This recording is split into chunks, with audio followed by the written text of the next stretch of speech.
Chat, good morning. Yo, alright. Yesterday the volume was too low. This morning it seems like it's a little bit too high. Keeks. What's up, my brother? Just a mandatory mic check, mic check. Mic check. 1 2 1 2. Chat, good morning. How's the audio?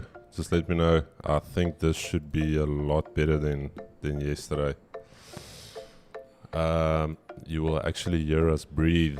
Some of you requested that you want to hear us breathe. You want to hear that heart rate elevate. So that's what we're going to give you. And I just want to welcome everyone this morning. Just let me know how the audio is. I think mine is a little bit loud. Testing 1 2 1 2 1 2. Yeah, that should be good. I think that is good. Keegan, 1 2 1 2 there from your side. 1 2 1 2. Testing. Sounds good to me. Chad, let me know how it sounds on your side. Slushy Cakes, good morning. Leba Kong, Wade and Cave, Jax, good morning. Marley, Malls, Ashland V, Tsepo, good morning. I see Tsepo changed his profile pic. Amazing. Denzel, Jeremy, good morning, brother. Blessings for you as well, for the family. May it be a beautiful year, filled with a lot of blessings and love and peace. Paco, good morning. Fulmar, good morning. Music is on point. Mo, you know it. Eddie and Klovu, sounds good. Intando, Neil, good morning, Neil. Neil, I opted for the protein shake last night. There were some biltong sticks, but I lie, I did grab some of the biltong sticks. Yeah. First day dieting and already last night kicks. I told Neil was a little peckish. All right, Chad, it is Tuesday, second trading session of the year. I believe you guys didn't catch anything yesterday, Keeks. Nah, we didn't. We wanted gold playing on how we wanted it, but just couldn't get that entry criteria. All right, I also took a trade with Mo yesterday off stream. We were sitting here next to Keeks and them. Weren't actually able to share the trade. A little bit of a backstory on that a little bit later. I shouldn't have actually executed. For some reason my chart was on the 4 minute, but luckily it played out. Mo got in, stopped at break even unfortunately, but nonetheless, second day of the year. Not really of the year, but since we're back. And I'm quickly going to check what we've got going on here today. Not much. Everything lower tier data. We've got unemployment rate at 12 o'clock out of the Eurozone. So that's going to be a biggie. Expecting no change there. We've got unemployment out of Italy as well. And then later this afternoon, we've got Fed Speaker Barr and Villeroy as well from the ECB later this afternoon. Actually, more this evening, not really later this afternoon. So that is something to look out for. Not really, relatively flat on the day. Chad, how's the music? Mo, just let me know. It sounds a little bit loud in my ear. Maybe it's good. Is it good? It sounds good on my side. Sounds clear, nice and clear, loud. Okay. So, all right, Chad, just let me know if the music is too loud or too soft. But anyways, all right, Chad, we're going to jump straight into the analysis for the day. And I'm going to start off with DXY. It's good. Okay, shot Mo. Starting with DXY, we spoke about the weekly already yesterday. I already gave you the grounds for what I'm expecting.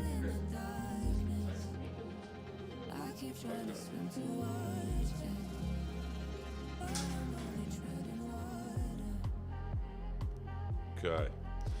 I was talking about the weekly yesterday as to how we can expect price to do exactly the same which we've been doing since October last year, and we already spoke about that yesterday. But for the guys that weren't in the session yesterday, this is what I was talking about. Every bullish weekly candle closure got broken down the next week, so the expectation would be that we would continue with that bearish order flow to the downside unless we get another bullish candle closure this week, which will then signal to me that we are potentially on our way to start forming some type of support here, and then we can see a deeper pullback more into the mid-end of this range, closer to 103.70.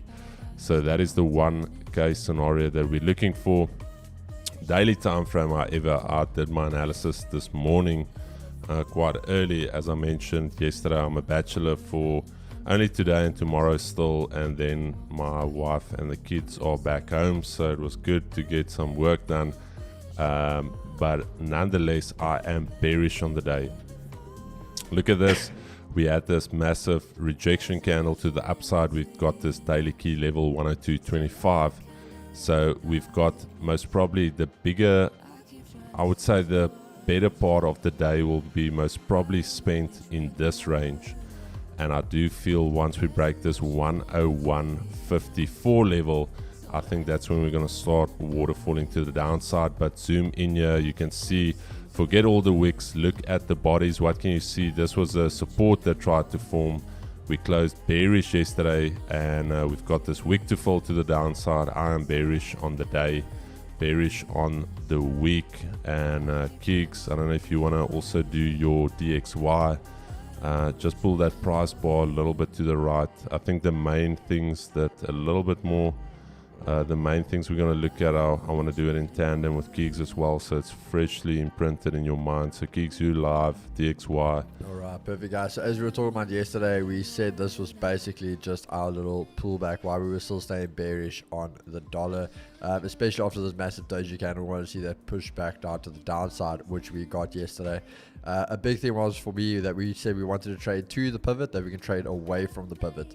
We did get that closure below, and then following that, if you guys noticed, this massive gap to the downside. Now I've always told you guys, when it comes to the dollar, a very like 80% of the time when we gap a certain direction, that's going to be the direction for the day. And you guys can go back, you can look there, we gap down, gap down, gap down, gap up.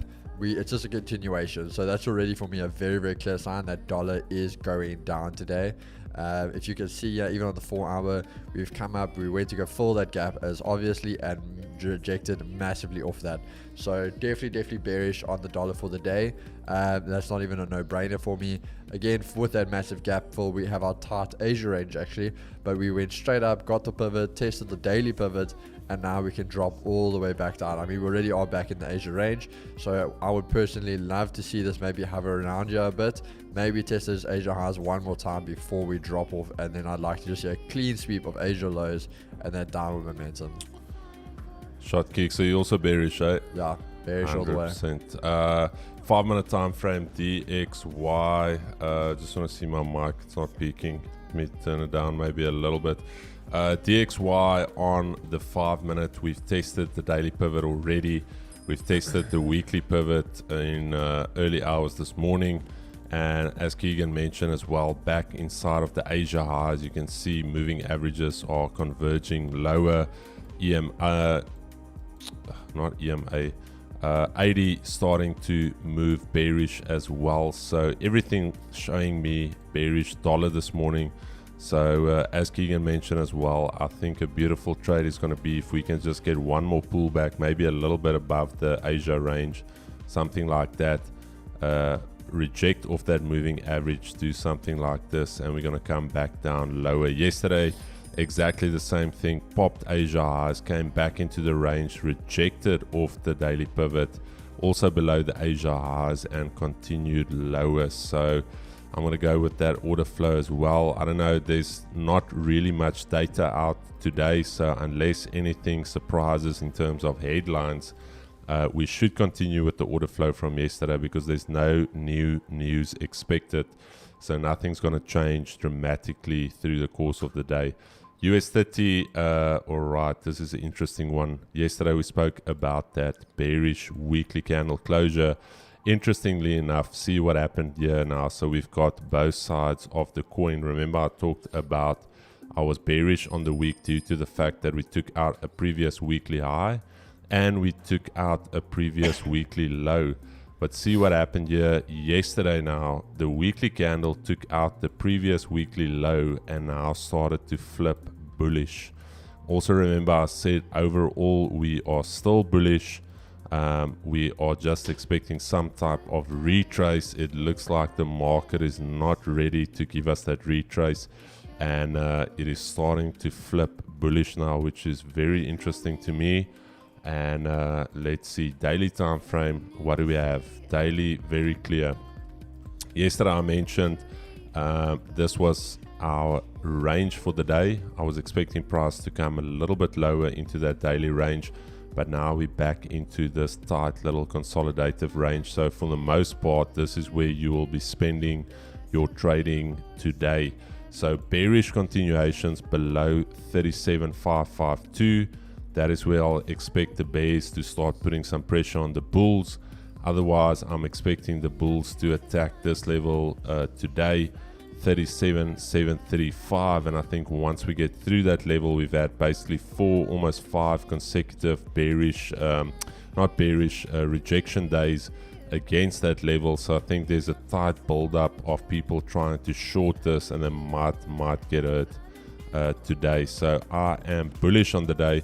Also, if you go on the Discord, link is in the description, you'll see that this is actually one of our reversal setups. Look at that, beautiful. Took out the previous daily low, flipped bullish engulfing, closing back inside of the range. So I am bullish on US30 for the day. 5-minute time frame, what do we have on the 5? So let's quickly just define our Asia range, and then we're gonna see where we are.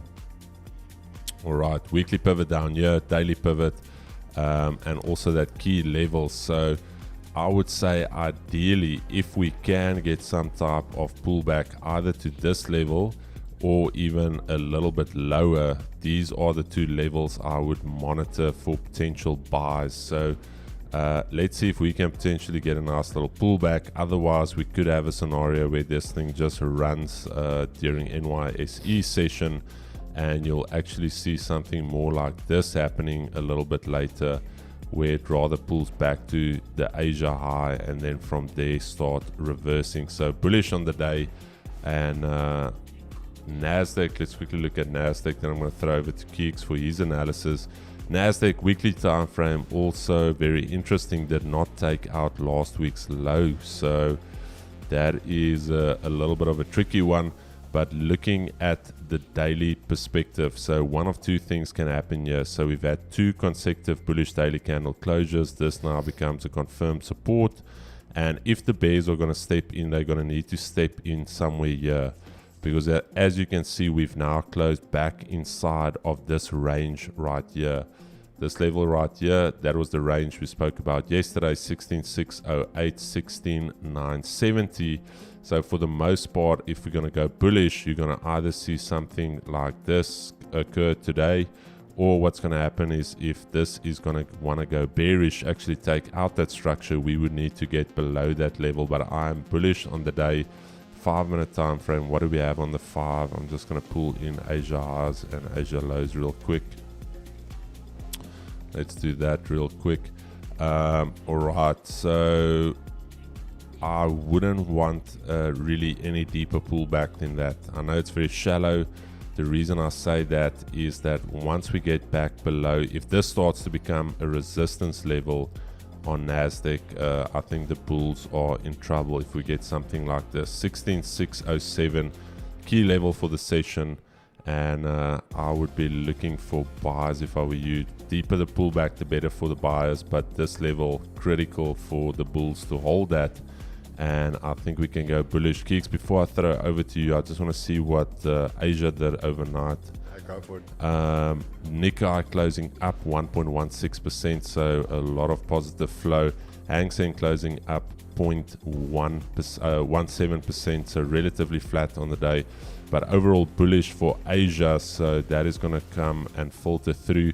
I think what you'll see this morning as well is the JSE might gap up the all-share index, and I think European equities are going to do well this morning. Keeks, US 30 Nasdaq, you are live. Awesome. All right, guys. So for those that yesterday we were basically sitting on the fence with bearish and neutral. As I said, just because of how things finished last week with Friday. But that's why we have that neutral opinion. We just wanted to see what Monday was going to do, and obviously we just wanted to see if dollar fell into place, which again played out perfectly. So with obviously dollar closing off weaker yesterday and our equities closing off stronger, we have now gone for that bullish bias for the rest of the week. So now we look on US 30, we're on that little bit of no man's land. But as I always say to you guys, simple unit range at the end of the day. So we just want to be targeting that highs. That's as clear as daylight for us. So when also we go over to the 4 hour, you guys will see this. I've always said it before, when US 30 and NAS are in these tight little Asia ranges, you're going to get a big breakout of from this. So very, very simple. What I'd like to see how we've just traded down the whole day. I'd probably like to see us trade a little bit back up just to induce those buyers, sweep the lows with that fake out, and then trade back up for Asia highs, getting closer to New York session. So that's what I would be looking for on US 30. Again, we do just want to keep our minds open to the fact our daily pivot is quite far down, but again, having quite a big move yesterday. So these could be one of those days where we don't even test the pivot or the EQ, things like that, purely because of the big push we had yesterday. Going over to NAS, it's very, very similar. You can see again, massive push yesterday. So again, taking out a few candles, that's where we want to see get that bullish momentum going in. But on the 4 hour, we're already starting to have that little bit of pullback. As we always say, you need that bit of pullback for continuation. This is that retracement for us. And then when we go over to the 15, very same thing, very tight Asia range, shit highs, and then just trade it down the whole day. So again, same thing. We might even trade down to around about the EMA, so that's our closest thing in this perimeter. So we might trade down to there. If anything, take the Asia lows for the time being, reject Asia lows. Then once we are back above Asia lows, that second time around, I'll look to get in on those longs. Keep it in mind, like we said, you are going to look at the weekly resistance on NAS. But yeah, NAS, we've had quite a bit of a brick wall, so I think that would be our first target for the day on NAS. And again, this little pullback here could just be setting the bottom wick. But definitely bullish on equities today. Keegs, remind me to chat about that gold trade yesterday that you guys didn't take. Okay. Just for me, because it was very clean the way you marked it up. So just for something I want to look at a little bit as well. Cool. All right, USDJPY, as mentioned, we are bullish on the week. This is a reversal buy pattern. So I told you guys, I don't know how deep this bottom wick is going to be for the weekly candle, but I'm bullish on the week for UJ. Yesterday, another bearish candle closure, so we've got a confirmed resistance in this zone. But also, as mentioned, we are still trading above this range right here. So as mentioned, 144 key level. If we can hold 144, 146.50 up next, this is definitely some type of reversal. You can see that from looking left, lower lows, lower highs, as mentioned, as Keegan, somebody challenged Keegan yesterday for some reason, not knowing what market structure is. But anyway, there you can clearly see it. That is lower lows, lower highs. And what happened here is this is a potential shift, because from these lows we failed to continue lower, but we actually took out a lower high right there. So it's still unconfirmed up until we form a higher low here somewhere, either here or a little bit deeper, and we take out that high. Then it's confirmed shift back to bullish market structure. But nonetheless, we've got a confirmed resistance level there. We've got the 144 key level. Weekly pivot being tested 1, 2, 3 times this week. Actually, 2 times this week, once last week. And a 5-minute time frame. Sorry, is that the daily? Yeah. 5-minute time frame. We're still within the Asia range. We've got the 144 there. We've got the weekly pivot there. Accumulation distribution. The 80 is looking relatively flat currently. But if you look overall, it is still bullish. Nothing is showing me that this has tilted down yet. So as until when we really start breaking down, I will be bullish on this market. And also due to the fact from the fundamental outlook that the BOJ are not going to pivot from their loose monetary stance. So 144 key level this morning. We want to see that hold. Only thing I don't like is Asia lows haven't been taken. But we'll monitor 144. We'll even monitor the weekly pivot. Let's see what she does. Quickly going to do GJ, similar, exactly the same price pattern as UJ on the weekly daily time frame. I just placed neutral because the thing is we haven't yet confirmed a higher low. So again, we've got this tight little range right here that we're stuck in. But I think as long as we hold above 183.60, I am still technically bullish. 5-minute time frame as well. Asia lows, I don't like these clean Asia lows, but let's see. That's our Asia lows, already trading at the daily pivot. Accumulation distribution nicely firmly bullish. So a very interesting one for me this morning. Key level, daily pivot. I think we're going to need to see what we do here. We're not going to jump all over that trade as of yet. Daily time frame EJ, exactly the same. So we've actually tested 2 previous resistance levels, and we tested that one. Actually closed back inside of this range, but already taking out yesterday's low, already flipping bullish. So was this bottom wick the liquidity to start driving this up? Because you can definitely see there's a shift out of this consolidation pattern that we've had here. So I think that was the first 5 minutes left.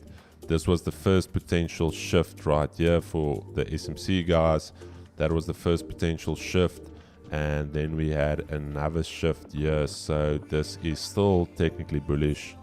and I will still be looking for buys. 5-minute time frame. Again, Asia lows still firmly intact. Weekly pivot down here. Asia highs, so a little bit of a gap there. I don't know what that gap is, but anyways, this is the level that we're going to be needing to monitor. Also, round number, interesting, very interesting. Kicks, yen pairs. Quickly want to let's do it. Run through your yen pairs. Give me a sec here. All right, over to Kicks on his yen. Just pull that price bar a little, like a millimeter. It's just nipped up, perfect. Sorry, it's just nipping there. All right, guys. So on UJ, I am bullish. All the yen pairs straight off the bat, I am bullish. But UJ, as we already said yesterday, was more the cleaner one for us. But we are liking this a lot more today. We've had those nice 3 touches on the weekly pivot, holding every single time, testing and basically trading back above. This time around, we're also testing the 200 EMA and holding that. So that's very, very nice for us to see. What I'd like to be seeing though now is definitely, as you guys can see, we've had this zone since last year sometimes. It's been quite a crucial point on UJ. So I definitely think the make or break for us this time around is our daily pivot and our EQ are up there. So we know straight away we want to be trading up to that. Again, we've got these clean Asia lows, but for myself, I'm okay with that in the fact you've got, like, with the strength of the round number, you've got the weekly pivot. So those are your 2 battlegrounds in between here already. So for myself, I would like to see us trading up to these Asia highs, maybe have that test come back down a little bit. You can test that round number. If that can hold, go back up for that daily pivot EQ, and I'd love to see us get, when we start testing this zone, we want to be getting above the zone, and from there trading above. That's going to be the big make or break, because if we fail there, I do think then we can be going down for those Asia lows. So that for me is basically Asia highs, the pivot, this zone over here. That is the make or break on UJ for me today. Over to GJ. GJ looking good as well. You got your pivot and EQ tested. You are holding the daily support. Asia lows are a bit better. I mean, you've had a retest, so we've got that ticked off.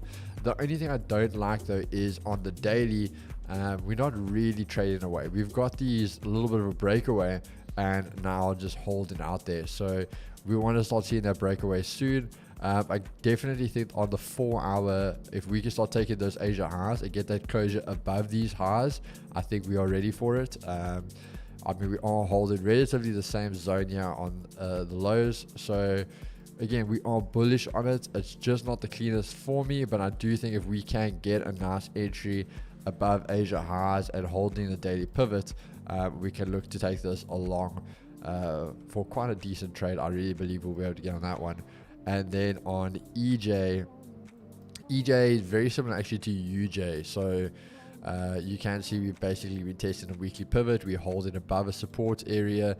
So for me, guys, when I look at this, you are in basically zone to zone. So you got weekly pivot and a weekly key level. So for me, this is easy as it comes. We're holding that zone, have our Asia lows tested. We are back above the weekly pivot. So again, all I'd love to see is basically getting that test of the EQ and the daily pivot. If we have that pulled back a minimum time to like Asia highs to hold that, and then when we're back above the pivot, I'd look to go long, and literally I'll probably hold this trade all the way up to the weekly key level. So yeah, that will be what I'm looking at on EJ, GJ, and UJ. Shot kicks, that's a mouthful. Try saying that 7 times. Quickly, Chad. It could be a drinking game. Think about it. Use it this weekend. Use it wisely. 5, 4, 3, 2, 1. Ding, ding, ding, ding, ding, ding, ding. Round 1. Fight. All right, Chad. Markets are now officially open and in motion. We literally just have 3 pairs to quickly look at. Gold yesterday. Actually, this week, as mentioned, I don't have a very clear, clean bias on it. This for me is in this weekly consolidation, in this holding pattern where price could potentially, even up until the first FOMC meeting of the year, just hold this pattern. So something to think about, because we had a very nice breakout. We are bullish overall. The only way that I can really get bearish on gold is if we have a massive bearish candle closure like this. But up until then, very easy to see. I think Keegan should actually do a masterclass for the guy yesterday to shame this bullish market structure right here. For the guys that didn't know, this is bullish order flow, and while you're making higher highs and higher lows, then it is still bullish. But anyways, we'll talk about that again a little bit later. So neutral on the week for me, as mentioned, not really very clean. Daily, as mentioned yesterday, I told you guys could be a choppy session inside of this range. I mentioned buys above here, sells below here, and we were trapped inside of that range. Go watch yesterday's analysis. Today I am actually bearish because we have broken down the support level. No bottom wick on gold. I'm thinking we might get something like this today. I don't know why I've got this feeling, but I think we could get a little bit of a deeper retrace to that weekly 2005. For some reason, I think it's going to be the low of the week. But anyways, I'm bearish on the day. 5-minute time frame, however, is showing me something else a little bit. If I look at the 80, okay, so the 80 is still firmly bearish. It's trading above the 200 now, and there you can see that level I marked out, 2040. I would say ideally, if I was looking for sells, if we can get something like this where we trade above Asia highs and then a little bit later trade below the Asia lows and the daily pivot at 2030. But otherwise, if it starts holding these Asia highs, I think we can go all the way back up to 2045, and we need to see what happens there. Just going to do GU quickly, and then I'm going to let the gold master do his thing here next to me. GU, very interesting. I am bullish on the daily candle because I'm bullish on the week. And why am I bullish? We closed bearish yesterday, but closing above that area. Also, as you guys know, a weekly this is the weekly time frame. A weekly candle like this signals that it's going to be a trending week, and the daily time frame for me is bullish. I mentioned yesterday this will most probably be the bigger weekly range all the way back up to 120,800. So I want to see price reach for 12800 today. Again, just following the bullish order flow. 5-minute time frame, beautiful. I saw this morning when I did my analysis. I was actually hoping that we will stay below Asia lows and we could maybe clip it here off the daily pivot. But ultimately, Asia lows, we're going to monitor that. We've got the half round here. I think there's a lot of opportunity on GU this morning, and then EU daily time frame.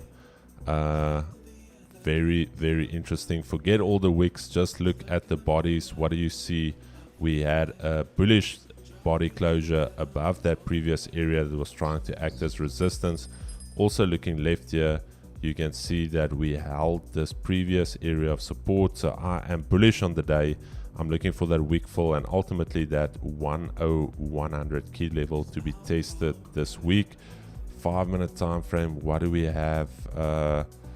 Weekly pivot and daily pivot down here, so quite a bit of price action going on here. Maybe we clip it off the weekly pivot this morning. Asia lows already taken, so let's see. Keegs just finished the boys off there with a nice little gold analysis. When you're ready, I'm ready. Keegan, you are live. Alright guys, so I'm actually going opposite to Chris here. We are bullish on gold today. Literally playing out again exactly how we said yesterday. We wanted to see that weekly support tested and trade back above. Again, if we do break below, we've got that same 2006. I think Chris said usually go 2005, but I am bullish on it. We wanted to see this hold and basically start trading back up. Reason being, we can see over here in the weekly being quite an area with our wick, so we wanted to see that rejection start playing away. At the end of the day, we are still very, very bullish. So this could have just been our little pullback for us. If we ever go over to the weekly, we can look over here. So from our first bullish move, yeah, I'm gonna have to go all the way up here. you can see we had quite a nice pullback. We're literally in the golden spot, as I always said to you guys, between the 50 and the 61 on gold with our weekly right there. So quite a nice lineup for us there. Going over to the 4 hour, you know I love the 4 hour with this. We are now trading to the weekly key level. So this is going to be our area for the day. We've had that nice bullish push up to from yesterday. I think we were sitting around there, 4 o'clock. We were basically waiting to get the retest here and see what happens. We got that rejection, but still closing how we wanted. Now trading basically right up, holding the 200 EMA. So for me, on this weekly key level at 2035, what do we want to see? We want to see nice here on the 30 minutes. We've had our close above with that Asia highs, little doji candle. So for me, what would be most perfect is on the 30 minutes. If this candle, if we can fail to come back down and close in the above the key level, so something like that with our wick at the bottom, that will be perfect for us. Then I'll start to look to get my entries on this key level basically and trade that up for the rest of the day. Because if we can go bullish here, this thing minimum for me, I'm going to say 2048 would probably be on the marks for me. Obviously we have our weekly pivot at 2049, so that would also be there, but we could definitely get a nice move if we can get in on the buys here today. But it's just a waiting game for now, guys. Be patient. These type of trades, you don't want to jump the gun. You got your weekly, your daily pivot, you got the EQ tested, Asia lows semi-tested at this point, but again, this is the thing where a lot of guys jump in and they get hurt over here. So let's just wait, be patient. The second time around, if we can get above here, like I said, that's going to be our opportunity to look to go long. Beautiful shot kicks. Listening to that gold analysis yesterday was clean. That was good. I was so bleak we couldn't get in. I think we should talk about it off stream. That zone, I don't know, there was a certain zone you pulled. I was on the 5 minute over the breakaway zone. That was clean. So from breakaway zone to the next retest zone, which created the next breakaway, and then that was the retest on the build up. So when you pulled in that box, I was like, damn, that thing looks clean. Yeah, so it was this zone over here, I think it was. I think it was this one. Because that was the breakaway. I think it was lower. Yeah, yes. No, it was, sorry, yeah. It was this breakaway over here, that one. Yeah, yeah. And it closed above, just nipped into the zone. So that was the close above, and then that was the retest on the zone. And yeah, because that was 530 and everything, yeah. That was the zone there. Chad, all right, markets are in motion. I've already set some alerts on GU. It would be absolutely lovely to clip this off the daily pivot. We've got EU as well. Would be lovely if DXY can do something like this, take out these pre-market highs and then do something like that for us. That's going to be first prize. So I'm not too... Keeks, you also have gaps on your JPY pairs. Yeah. Yeah, I wonder what that is. I wonder if there was some news that came out. Actually need to quickly check here, Chad. I'm just going to see if there was any headlines. But GU EU is looking very, very clean for me. I like the way that it's setting up. And... yen pair is still within this Asia range. Let me just quickly see what the headlines came out.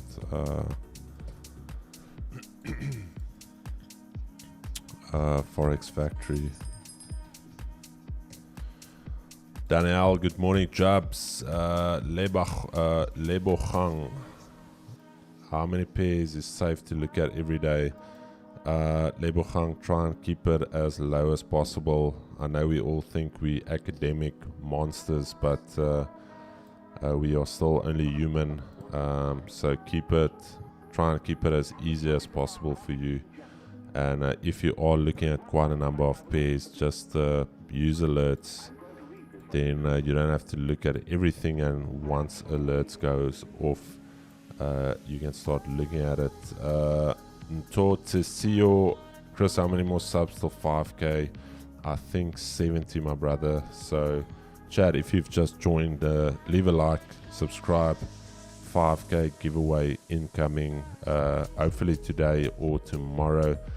Alec Jackson, compliments of the season. Same to you. Car Culture, good to see you back, my brother. Dave Vermeer, good morning. Leaders of the Peach Nation.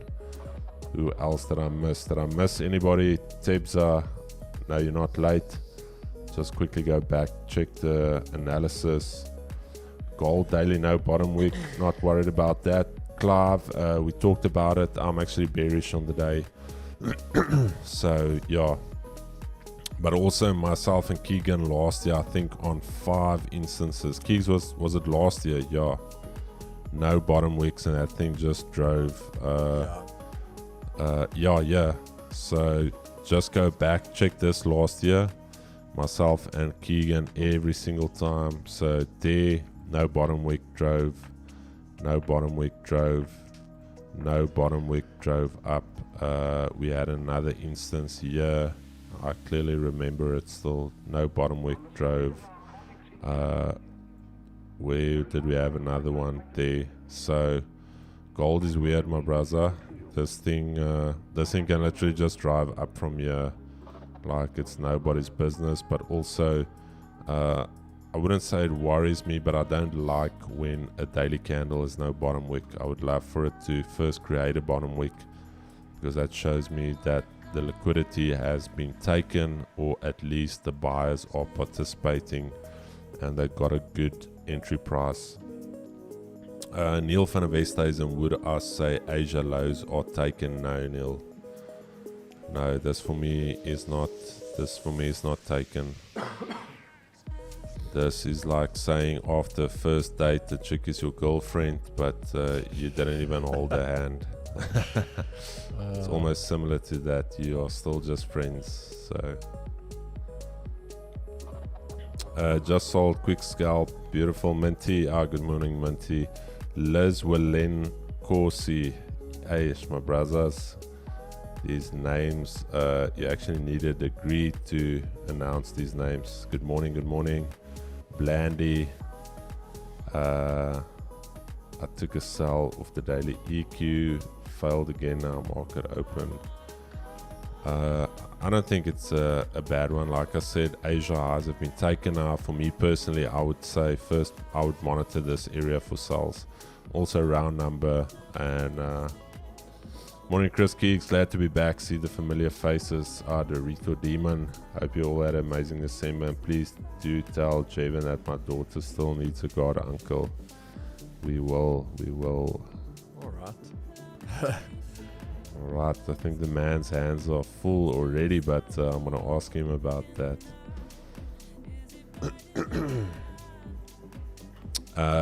Chad, we've got about 2 minutes left for the shuffle. Euro looking like it wants to come a little bit lower. I'm just going to wait for it to come back inside of the Asia range. Even maybe wait for it to get above the weekly pivot. GU daily pivot down here, so we're just going to patiently wait here for our setups to form. I was still busy checking the headlines here. Gigs, you didn't see anything regarding yen or any news from your hedge fund managers? There wasn't anything I can think of now about yen. All I can see is BOJ move suggests cut in monthly buying of super long bonds.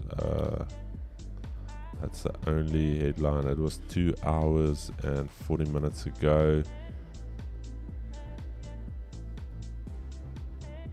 Yeah, I think they're trying to jawbone the currency, because every single time they say they're going to move away from ultra loose monetary policy, they're going to stop their buying, their bond buying program. They're going to stop with the yield curve control, all of that. But those guys are bluffing, and I think their bluff is going to be called. Chris, we have a mutual friend, Emil. Who's that? Have you guys ever tried executing on TradingView before? I haven't. Keegs, have you tried? You know what it is?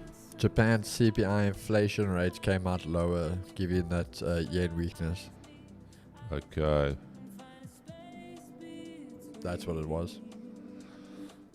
It's probably one of the only countries that have super loose monetary policy, and the inflation, they can't even ignite the inflation. So, I don't know. Yeah. I don't know. Japan. Yeah, the inflation came out lower. Alright, Chad. Alright. Yen pairs. Let me just set some alerts here. EJ, that round number 158.04. Yeah, 158.04. Daily pivot. Let's see if we can. Yeah, Chad and Moski. I wonder if we can get Mo on your.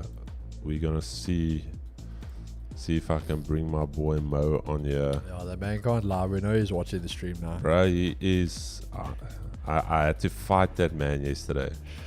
And I'm sitting next to him and he's got other stuff to do. And all I hear is like MT5 terminals opening up. And you hear the chimes and he just browses over to me and he's like eyeing me. And I'm like, my dude, you can only start trading in 45 minutes. Why are you sitting there like a degenerate? Are we doing the numbers? I think we will continue doing the numbers because that is... That's fun. Yeah, it's... Nothing wrong with it. Classic. Keeks, anything today that jumps out at you? Like 100% gold. Gold, okay. Gold, I think we get that buy today. It's going to be nasty. You're looking for the buy or... At this point in time, like I would even look at once we're above the EQ. So where we are now, I want us to go down for the pivot and the Asia lows. Yeah. If we can hold that, once we are back above the EQ, I'll already start looking to go long.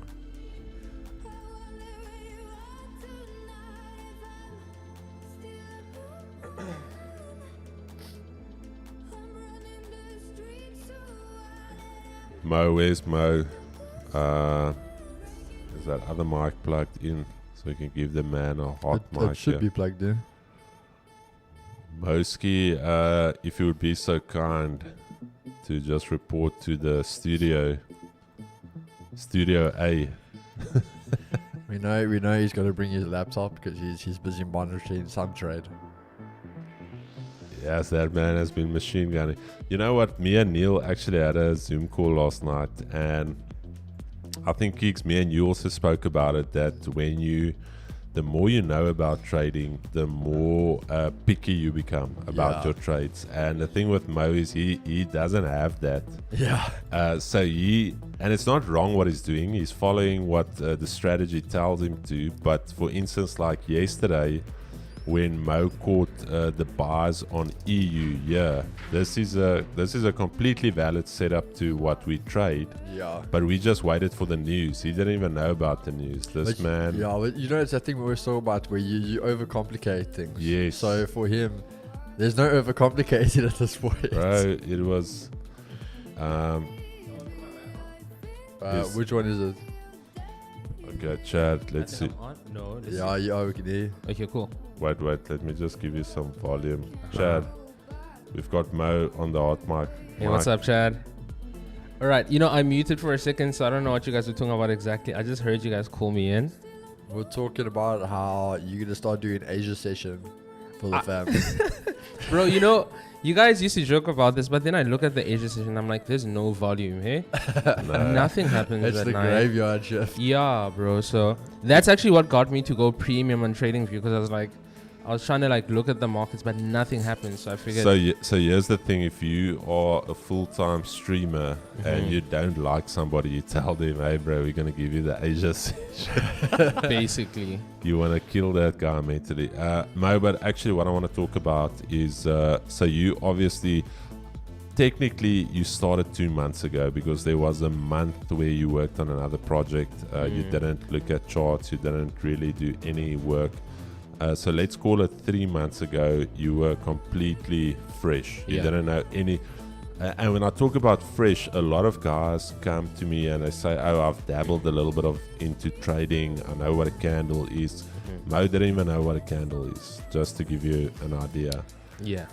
He's never looked at it, and I told him to first go through baby pips. I think it's the first 3 curriculums, and then I told him to move over to the strategy, the pivot strategy that we talked about. Mo, just give us some feedback on the journey so far. We'll also talk about it in the next podcast, but I just want the guys that are new here, and for some of the guys that still don't believe in the strategy, and I'm not paying him to say this. He's here every day. You can see the fruits. He's executing himself. But Mo, Yeah. give it to the chat. Yo, so quick rundown. I really didn't know anything about trading, like whatsoever. I'd seen a chart before, like everyone else. Went through baby pips. There was a lot of reading. And then I got to a point where I said to Chris, hey, Chris, you know what? I feel like I've stopped learning because I'm not picking up on anything new and the conversations are above me. And Chris said, yo, dude, until you have these market structure pictures pasted on your wall somewhere, either in your bedroom or here at the office, then you can't say you're not learning. So they printed those out for me. Those are the ones in the Discord, by the way, the continuation trades and reversal trades. I looked at those, couldn't make sense of it until the boot camp. And I think once I watched lesson 3 in the boot camp, that's when I was like, oh, this makes sense now. Excuse me. Yeah, that light bulb moment. Yeah, no, genuinely, like enough for me to say, okay, I'm going to take a trade on my own before we even came to the office. You get what I'm saying? Yeah. Because when we had our meeting on Friday, I took a trade on Thursday and it actually went how I hoped it would go. So that was pretty great. So now I'm at a point where I am taking trades using my own discretion. I'm having chats with Jeff right now on the other side of the office, and I'm like, hey, bro, I'm looking at GU. I just wanted to, maybe close above the pivot, and then once it goes back into the Asia session, I'm going to take a long or whatever. So I feel like I've come a long way, like genuinely. And what has been? Let's quickly talk. You're still a little bit emotional, which is fine. We all Not even a little. We all fight that. Not really emotional, but you are a little bit fearful when you enter the trade. Yeah. Talk to me about that a little bit, because I think that's why I think a lot of people struggle with that, and I'm going to touch on that as well. Yeah, so here's the thing. I opened my account with only $50. I don't want to overinvest in it because I don't know what I was doing.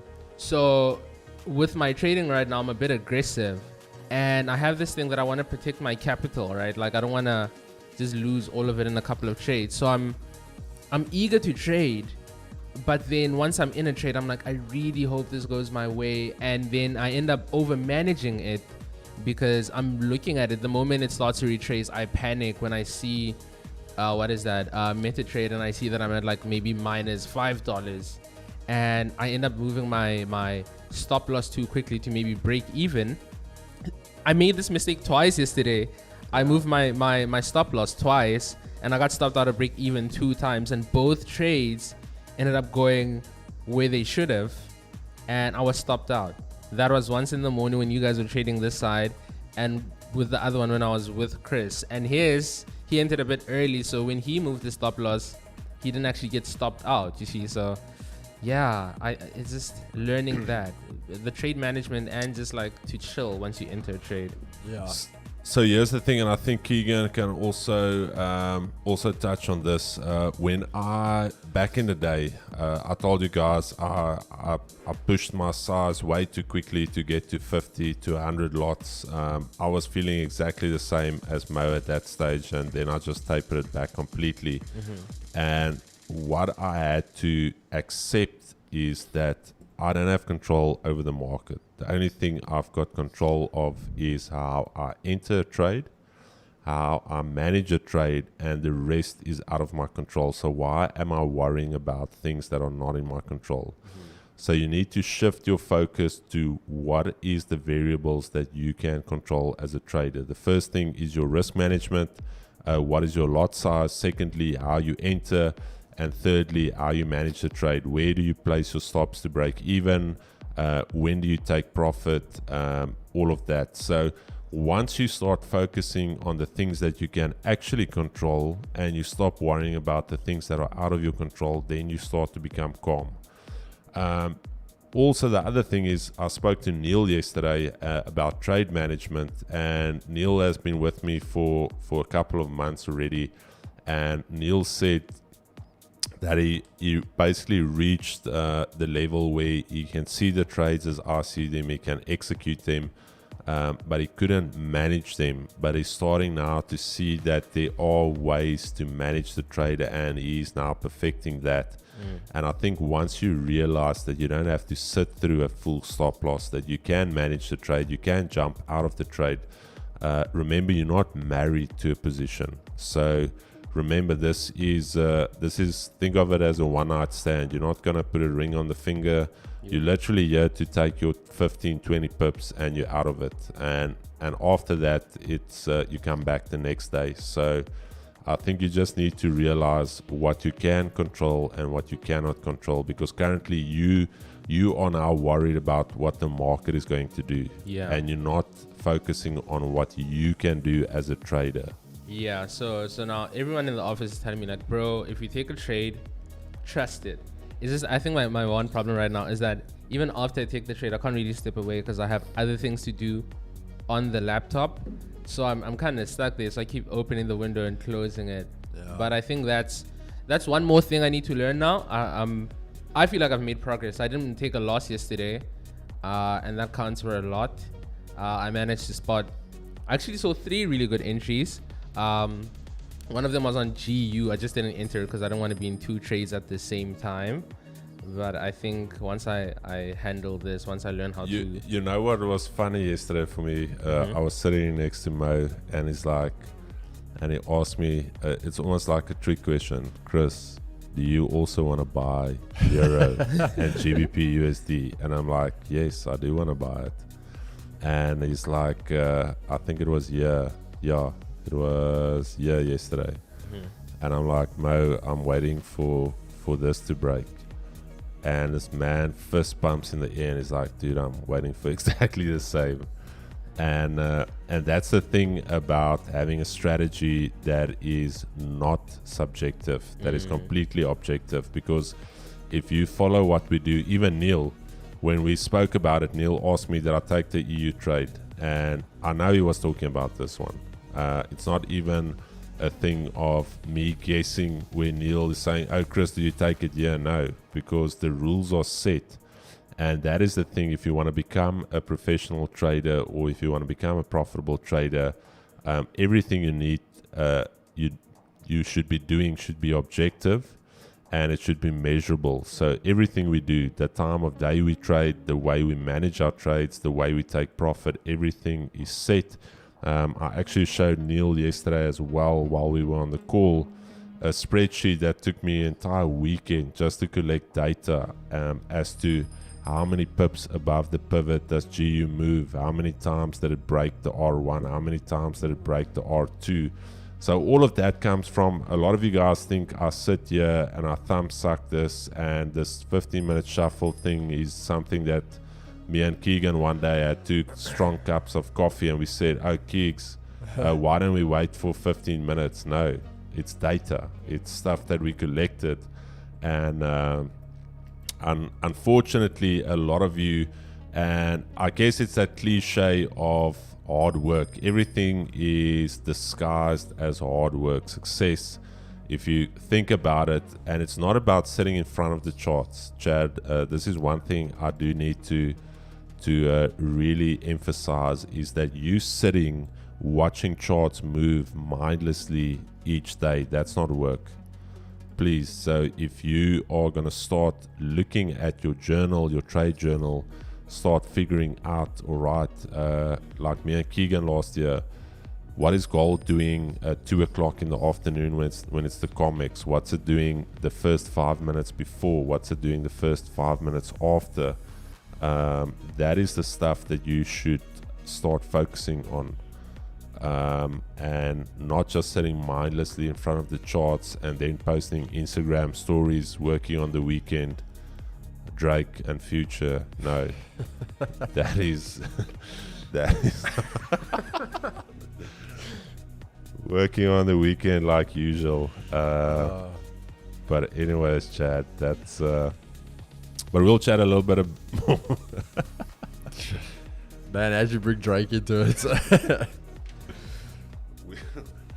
We'll get Mo. I think we might even do a podcast this Friday, but we'll chat a little bit more about that. Keeks, have you posted Drake Future working on the weekend like usual? Yeah, I'm not even gonna lie. I can't remember, but most probably did. No. So we said some of the guys just sitting watching the charts, and then they posting on Instagram. They post like a little video, and the song is Drake working on the weekends like usual.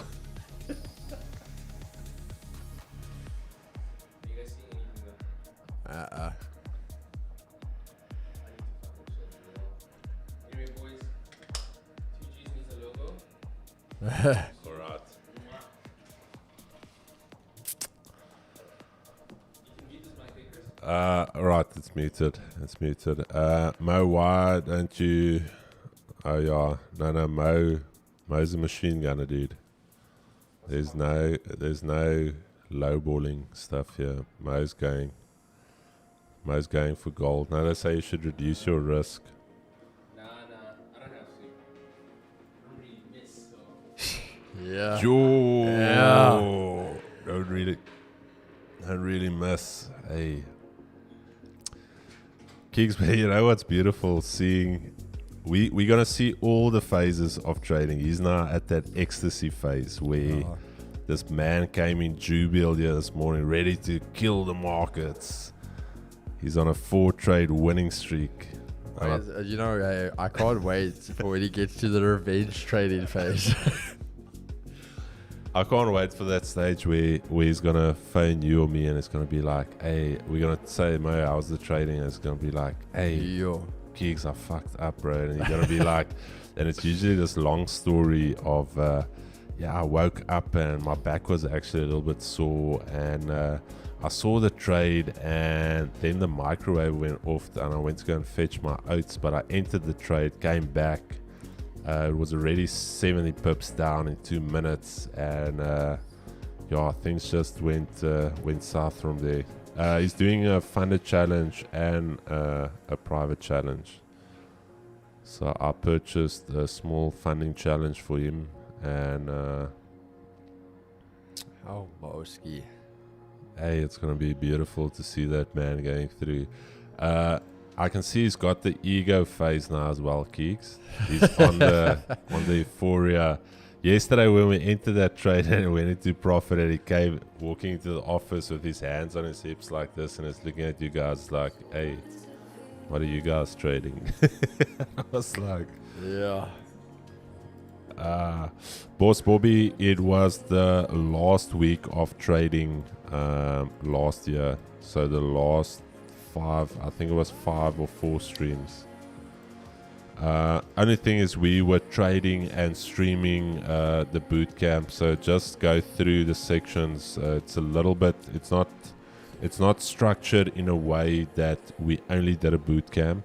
We still were looking for trades, and when we had the opportunity, there was a lot of little tidbits there, but if you dig, you're gonna find some gold. That's what they told the miners many years ago. That's where the gold rush started, with those words. If you dig, you're gonna find gold. As Keegan would say, it is not fictional, it's factual. Go check the gold run in Alaska. What was that guy actually on about yesterday, Keeks? He was telling me that, for example, like, let's sound stupid now. If you go look at gold now. Sorry, Chad. Sorry, GU. I'm entering here. Sorry, Keeks. Let me. Entering GU. Yes, I'm not ready, bro. Well, it's pulling back, so you Yeah, go yeah. long, eh? Yeah, Chad, I executed longs right here. Fuck. Let me just get. Oh. Let me get in. pull back a little bit deeper. Don't move now. Don't move now. Is he going to survive it? All right, Chad. Executed their longs. 15 pips stop. Sorry, Keeks. 15 pips stop. We're gonna go for. We're just gonna go for our usual 1-to-1, and I'm gonna show you now exactly what we are looking at. I just want to move my stop losses in place while we wait here. Okay.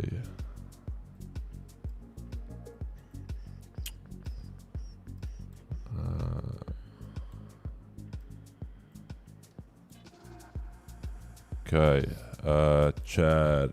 So, if you go on the Discord, this is our ideal buying position. Is the daily pivot below the Asia range. Your 80 is still bullish. It just, even though it just nipped there, I'm just looking at the overall direction of the 80. It's bullish. It just nipped above there. We've got the daily pivot. We've got the Asia highs still untested after being broken down. So we're going to be using the Asia lows as our advantage point. So once price reach this level right here, I want to see us break through, hold it, and then we're going to continue higher. Also, what we've got here is that we've created a session low, and then from there we didn't continue lower. We actually had this mini little structure break right there. So also no bottom wick on this 5. So indicating to me that buyers are stepping in here. This 5 minute can even create a bottom wick and then still flip bullish. How did the 30 close? Let's just check the 30. 30's got no bottom wick. That's not ideal. But on the 5 minute, this is valid for me. And this is what we'll be watching. Alright, Keeks. Sorry, man. Yeah. We're still chatting about that guy yesterday. He was just saying that, for example, like if a market's bearish the whole day, Yeah. like something stupid. Let's find something. Okay. Let's go say DXY now. So where DXY was trading down, so after it tested the weekly pivot. Are you on my screen? Oh, no, wait, let me, just so I'll let me show get these it. guys. Sorry, let me just get it on your screen. Okay, over to you. So, for example, like now, he would have said, yeah, so the minute you've traded up the whole day, you had this one bearish candle. The whole market structure is bearish now. From that one Candle. No. So if we traded here now, the minute this happened, like there, now the minute this candle came here, it's bullish now because it's bullish. That's a bullish candle. It's bullish. What time frame? 5 minutes. Oh no. And I'm like, bro, it doesn't work like that. So if you distribute time frame, you're not using like a lower time frame to determine market direction. And then I was like, even if you go 15, and then he's like, his backup argument was just that, yeah, but there's a fair value gap. So it's retracing because of the fair value gap. And I said, no, it's not. Sure. Okay. Interesting. Yeah. So I was just like, all right. Okay. No, I think you also mentioned that higher time frames always take priority when you're looking at market structure. Because basically the whole thing was where we were taking the buyers at the bottom here somewhere, where we went to the buyers, and I said to him, okay, well, your retracement will be a sell, which happened. And he was saying, no, it's going to hit this point and then it's going to continue buying. But the buy is the retracement. And I said no, because at this point in time we hadn't changed any market structure. So on his 5 minute, where exactly was it when this Oak was having this fight with me? Even Jevon, and that was the funniest thing. So he started fighting with me, and Jevon was fighting with him, and then he gets starting to fight with Jevon, saying, how does Jevon not understand because they trade the same? And then I was like, oh, yeah, no, okay. Jamin is the market structure king. And that's when I asked Jevin, and then he started with his high. when Jamin is doing calls with clients, most probably 80% of the conversation we hear is higher highs, higher lows, lower lows, lower highs. Chad, here's the setup. Also, if you go onto the trading plan education section, Discord link is in the description of this video. If you go to the education section, you go to the trading plan. I just want to show this to you guys. Let me just quickly open it up here. Trade setups. Let me just quickly find this right here. Alright, here's the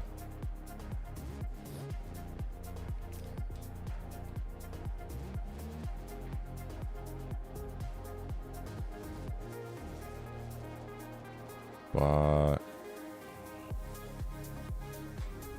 if you go through the trading section, trading plan is also there. Basically a little bit of the strategy as well and the trade management. So go check it out in the Discord link in the description of this video. Alright, Chad, so what we want to see here is we want to see this daily pivot hold. As long as we are holding this pivot, we are still good. Otherwise, only thing I don't like is that we traded above the 80, but now trading back below it. So I would love for this to now start breaking structure back to the upside. And once we hit Asia lows, that's where I will go break even on it. So let's see what is DXY doing. DXY new high on the session. So yeah, I think we're gonna get some chance to see what the dollar is going to do. If the dollar starts holding this weekly pivot and this daily pivot level, we could see a deeper pullback, or this could be the fake out to the upside, and this thing is going to do something like this, where it will break down lower, and then I think we'll be in TP. So let's see. I don't want to see this thing struggling here off the daily pivot. I want to see this starting to move higher. So let's see.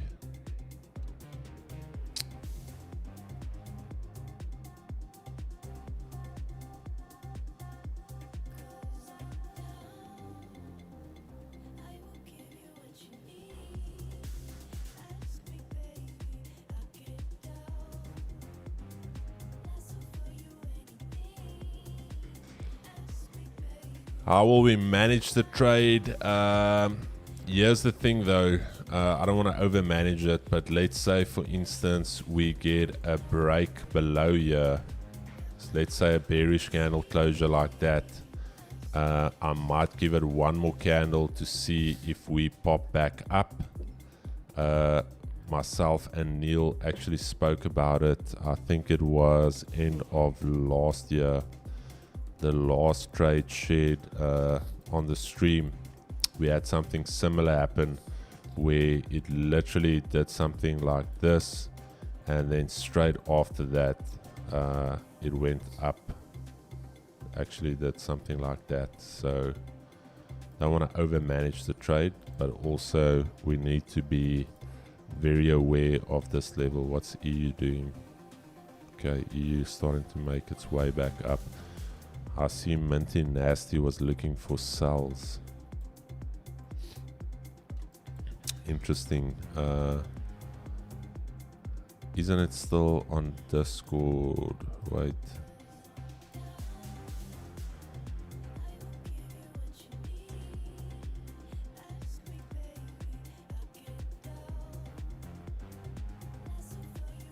I'm giving to you a shot too.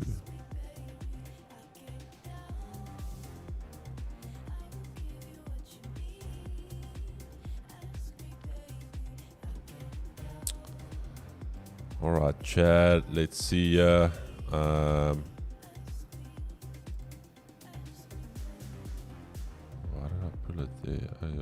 It's 15.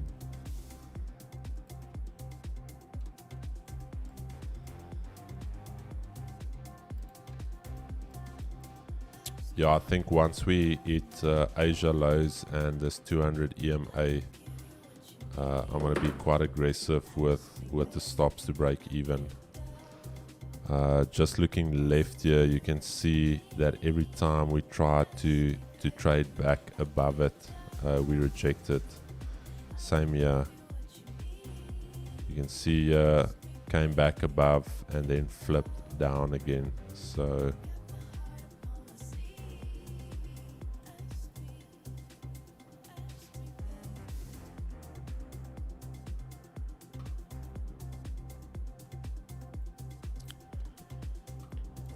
I'm gonna set some alerts here. 101, 94. Just wanna see what.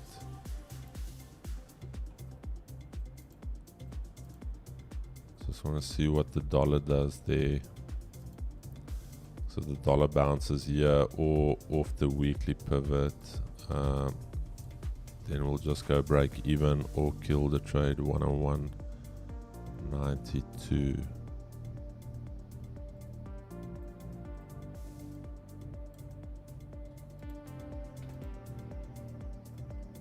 Right.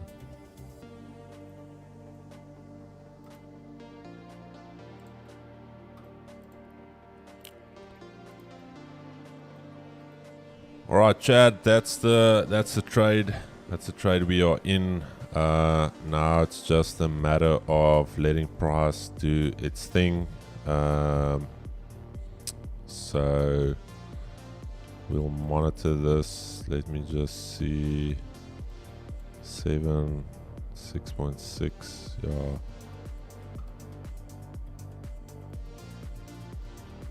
Euro going for Asia lows, Euro GBP. Okay. Keeks, what do you think of the trade? Do I have I'll back it. Okay. I'll say it to tomorrow now. Personally, I would have only entered like now, because for me on the DXY, you had that little push to the upside, but with that little close below, it's marginal, but you had that close below the previous 5, showing that we are coming back down on the DXY.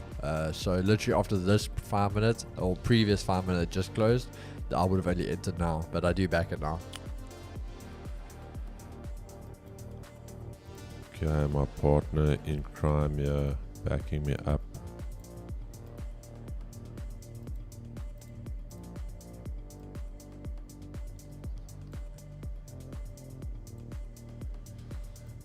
No, so we actually went through that in the boot camp. So if you go on the daily time frame, the pivot you see on the daily time frame is your monthly pivot. It only changes every month. So for this entire month, this pivot is valid. If you go on the weekly time frame, this is your yearly pivot. It only changes every 12 months. If you go down to the 4 hour, this pivot changes once a week, the weekly pivot. And the 5 minute pivot changes every single day. So this pivot is valid for the entire trading day. I hope that makes sense.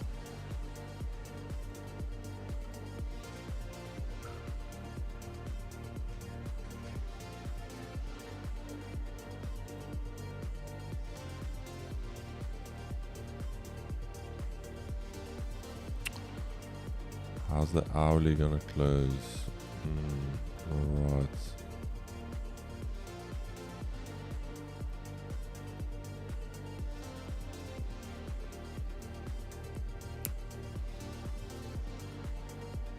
Alright, Chad, gonna give it one more 5 minute candle. If we cannot on the next 5 minute candle start breaking above here, I'm gonna kill the trade. We are basically 10 minutes away from the hourly candle closing, so I don't want to sit in that last 5 minutes of the hourly. So unless we can start breaking structure to the upside, I'm gonna kill the trade, because we are not getting away from the pivot level. We actually spoke about this as well in the boot camp, if you are buying from a certain level, let's say I'm buying from here and price cannot get away from that level, it is clearly showing me that the buyers are not really interested in getting involved at that level. So why are you still in the trade if no buyers are showing up? So that is what you always, and that's also why price goes into a range. And that's also one of the reasons why if I enter a trade and we go into a range bound section of trading, I kill the trade, because obviously the buyers or the sellers, depending on what my position is not interested in getting involved. So if this 5-minute candle cannot break the structure to the upside on this 5, I'm not expecting it to do on the last 5 minutes of the hourly that's going to form. So let's see, we need to break the structure to the upside. We've got 3 minutes and 30 seconds. This thing needs to get above there, otherwise I'm out of it. So also what we would need to see is the dollar index actually breaking through this level.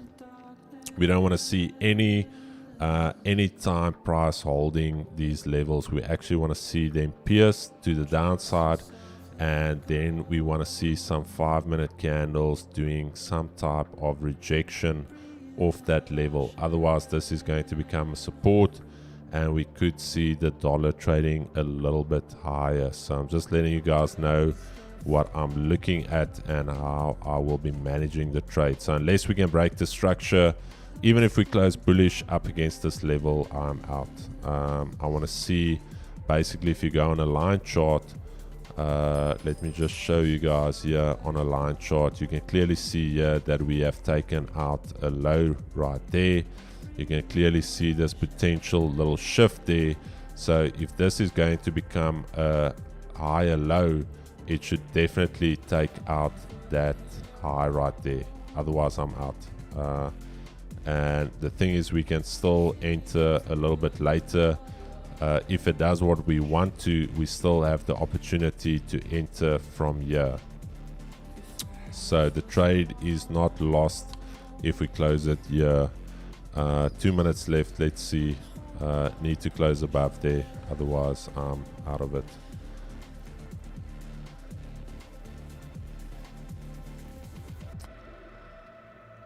Chris and Keegs, advice for a 16-year-old trader: finish school, brother. Yeah, it's good that you started early, but yeah, finish school. And if you have the opportunity, go and study. Trading is not gonna go anywhere. You've got a lot of time. It can be like a side hustle for now. Yeah. And I mean, unless you start making thousands and millions, then 100% go for it. But All right, 1 minute, Chad. Let's see if we can close above. This is GU, my brother. GBP USD.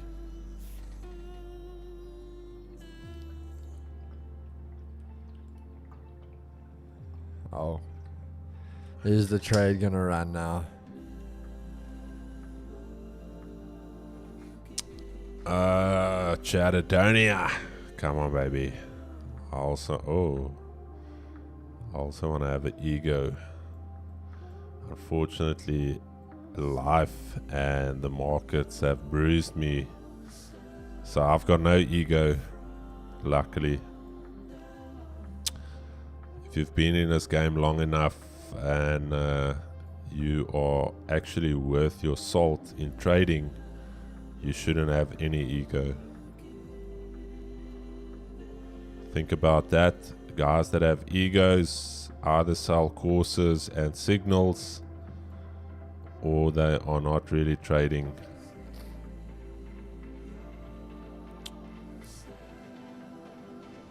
No, I'm not tempted to play. All right, Chad, we fight. We live to fight another day. As mentioned, now I want to see this push up to Asia lows, that 200. Let's see what DXY is doing. All right, I think if DXY can get below this weekly pivot level, What I don't want to see is DXY starting to flip back bullish. That's not going to be good for our position, but we are still in the trade. Feel free to exit the trade if you're uncomfortable, but I'm still in it. I'm going to go break even once we hit Asia lows.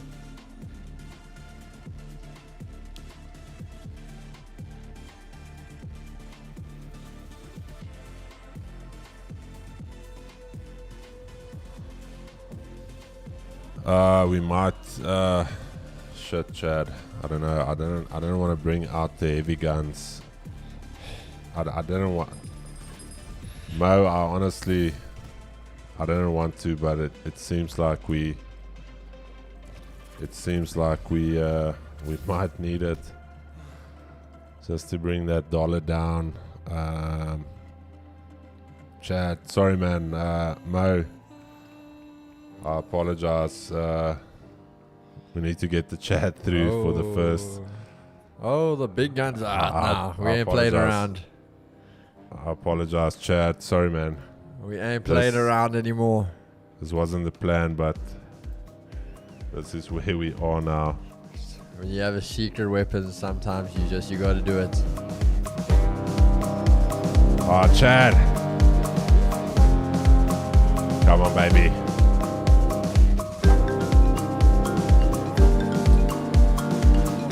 Come on, let's bring this thing through. First one of the year. I don't think the chat's ready, baby. Where's this little one?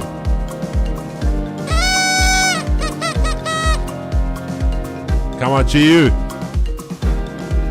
Do it for the chat, baby.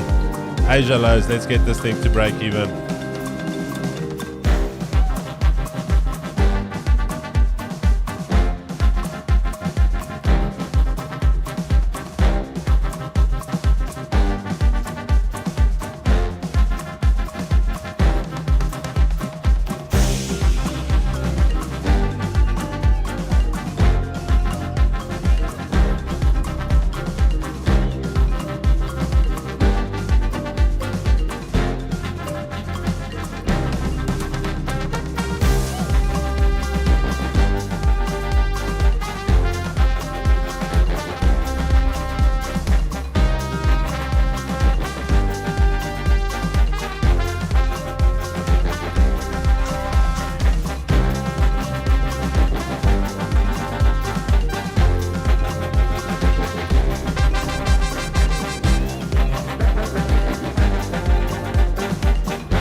Chad,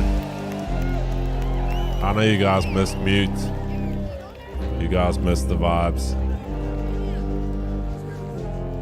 Come on, GU, don't disappoint the Chad here this morning.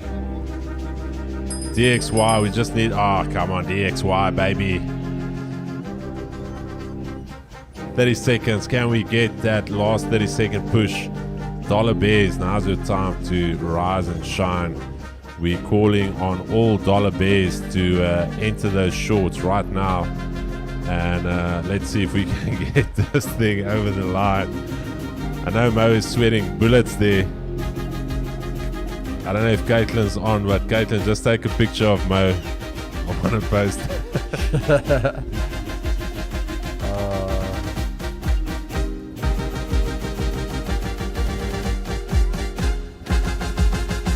Come on, baby. It is Tuesday. Let's go.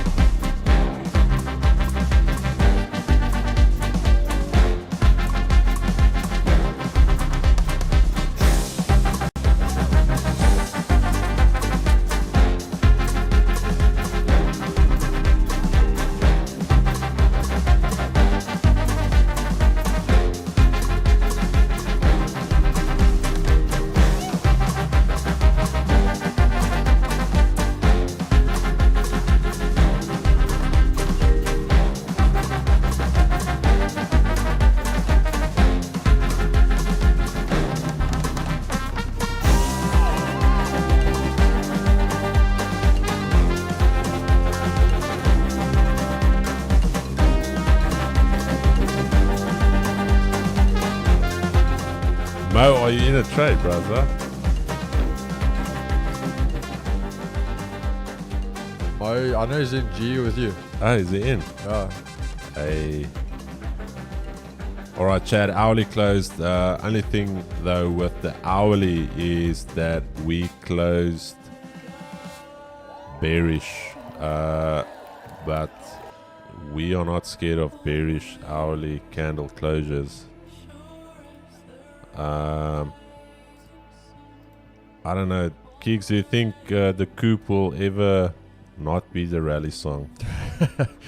I think it's going to be tough to find a new one. Yeah, but I must say it's weird. When you look back at where we started with it to where it is now, how that song became literally our dollar bearish song. Chad, we first had to take losses before we figured it out. Keegan actually figured it out, and he was like, bro, every time we play mute, the dollar tanks. We took some shots on that for you guys. We had to do some R&D on that. We didn't just one day wake up and realize that mute was for the dollar bears. Yeah. But anyways, Chad, this thing is hardly moving. It is a fight right here. And Euro USD basically at the daily pivot, Asia lows. So interesting to see what price is going to do here. Weekly pivot just above there. GU. Let me just see how the 30 closed. 30 closing bullish. Still bearish order flow. Are we gonna nip it on the low of the day? I don't know. At this stage, can't really do anything. At this stage, we still creating these little higher highs, higher lows. Not really impulsive. Only concern though is that this move down was a lot stronger than the move we're seeing back to the upside. So it is struggling a little bit. I'm not gonna lie. It's not the way I would have wanted it to play out, but we still have some time to manage it and see what it does. But again, no real fundamentals on deck for today. Only 12 o'clock we've got unemployment out of the Eurozone, so I don't know if markets are waiting for that. Myself and Keegan also mentioned yesterday, moves are happening at a weird time of the day. Very, very weird time in the day. Like between that dead zone, the moves are happening. Between, I would say, lunchtime, London, and pre-NYSE. It has evolved. It has been forged in the fires of the market. Okay, I think I forgot my lunch today. I'm so bleak. Yeah, I packed that thing. I might need to shoot home after the stream. I was gonna say, you're gonna shoot home or you having a bagel? No bagels this year. US 30, let's quickly look at US 30. Alright, there's that key level we mentioned. So I would say if you are going to look for the buys, this is your zone right here. That is the level that you need to monitor very closely. Nasdaq as well in that zone right here. So monitor that if you are going to buy. As mentioned, not looking to sell this. And gold never really got to that daily pivot, still within this Asia range. It seems like it's going to be a NYSE move. And GU just struggling here, Chad. Honestly, it's not looking great for the buyers. I'm very honest with you. I'm thinking we might even do something like this. And then a little bit later get back up. So all I'm really going to monitor now is this little intermediate structure here, and that is what I'll monitor. If we get any candle closures below here, I'm just going to kill it. It's not moving.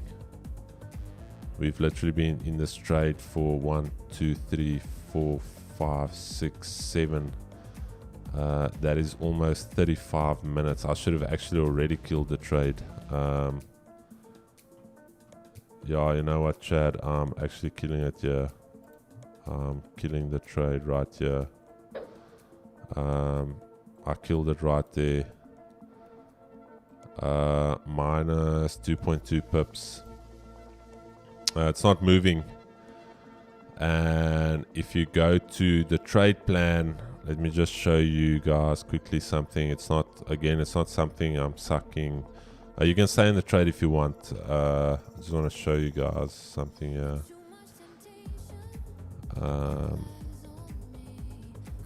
Let me go right here. Let me just quickly grab this. And the trade can move, but just want to show you this is in the Discord. Let me just plop it down here.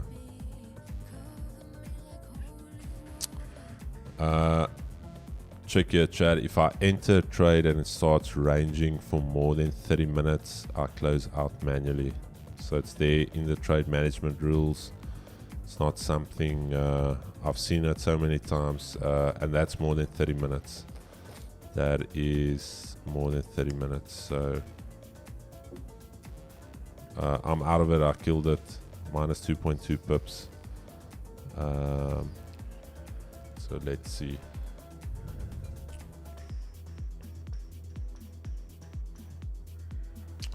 Good time to go long on Nas. I think so, brother. If you can hold here, if you can hold this level, so you actually need to have a retest and hold of that level, not just closures above. So you actually need something like this. It needs to go above the level, and once it comes back, it needs to hold above and then break. Not just 2 5-minute bullish candles like that guy would have you believe that's the market structure. Alright, DXY in a key zone. I'm not out of any long ideas on GU. We still have the Asia lows as mentioned. We still have the half round number. We still have Euro. So still a lot of opportunity. We took our punt. Minus 2.2 pips. It was worth a shot. Would I take that trade any other day? 100%. Some trades move, some trades don't. You don't need to fuck around and find out.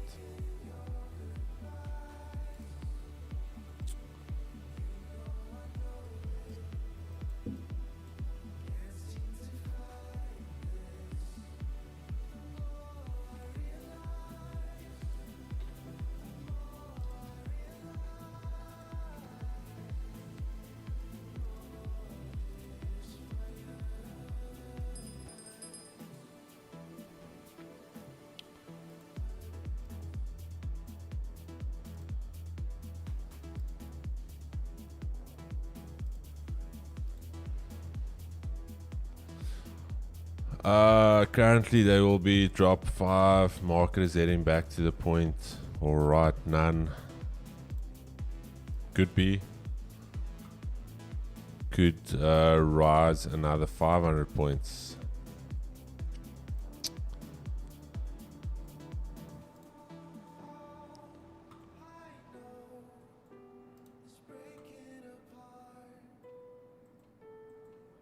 All I'm saying is monitor this level.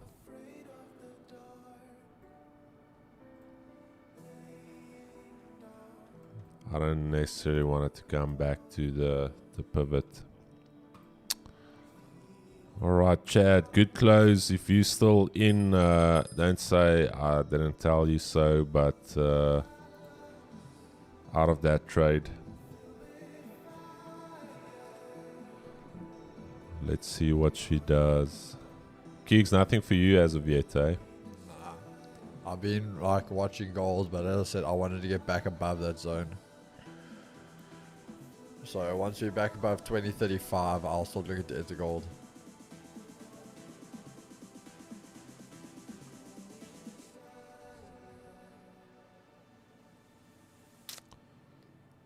All right, Chad. DXY, the weekly pivot, as mentioned, there's your level holding. Order flow is still bullish. Yeah, you can clearly see from a line chart. Yeah, you can clearly see highs are still being taken out.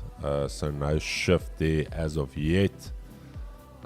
We preempted a shift. We didn't get it. So what can happen here is you might still see a little pop to the upside, take out those highs and then break lower, or you could actually see the dollar pulling back up. Yes, I don't think it could. 102.25. No. You also bearish on the dollar, eh? Yeah.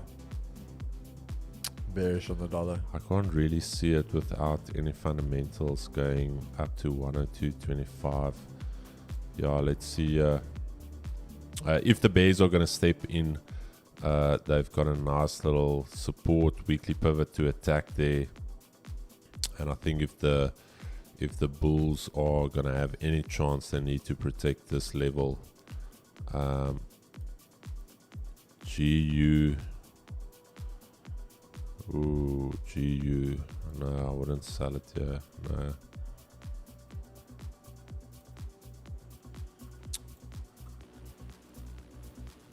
Only thing is that 80. See, after we entered here, never came back above there.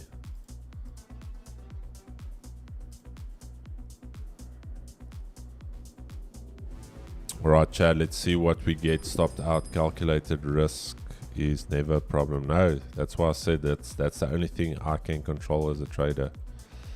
What the markets do, I've got zero control over. Only thing I can control is my trade management.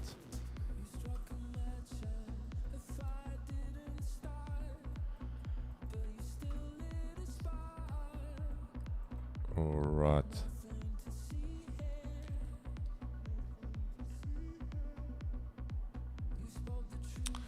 Minutes goes by quick. Mo, okay, here's another lesson I think Mo might have learned or might have not.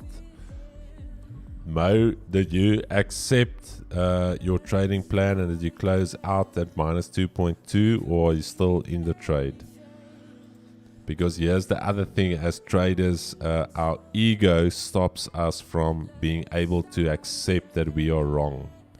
So now you stay in the trade because you don't want to take a loss of 2.2 pips, but you stay in it with the hope that it's going to be right. And you're so fixated that you are going to be right. Okay, that closed candle after you. Okay. Could we please share our bias on... Yes, we didn't even check the yen pairs. I am neutral on the day, brother, due to the fact that we are in a key zone. This level right here is going to be critical for price, because if you look left on the daily time frame, you can clearly see that we had support there. You can clearly see we had resistance there, and now we have closed above this level, and we have yet to have a bearish daily candle close back below that zone. So even though these two candles were bearish, they still closed above that level. So while this level holds 144, I am bullish on it. So this level right here.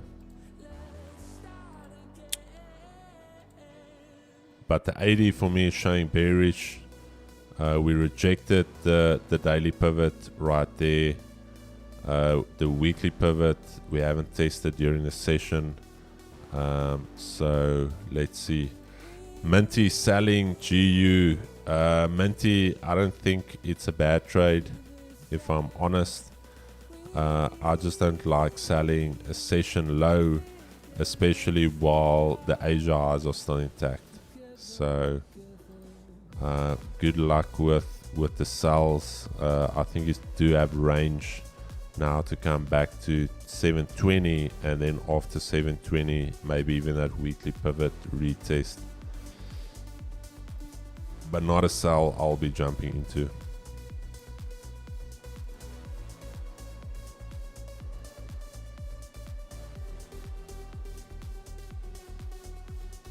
How did the JSE open up?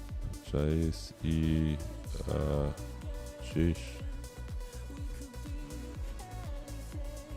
Was, yeah. Chad, see this morning, you can actually do a strategy on that. Remember what I said, the JSE is going to gap up to the upside. That's exactly what it did. It popped almost 0.5%.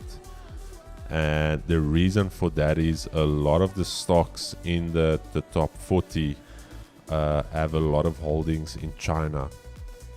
So if their Chinese counterparts did well overnight, it's going to flow through into our local stock index. So there's a lot of ways to skin a cat.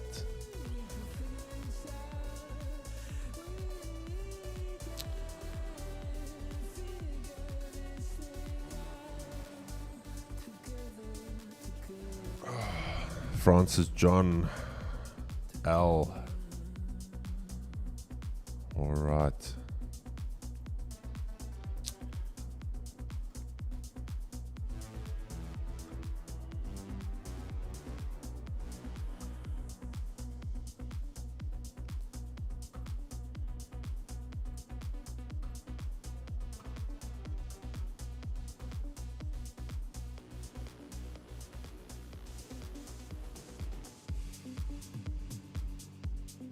It hasn't really moved. GU still technically 18 pips down from the daily open.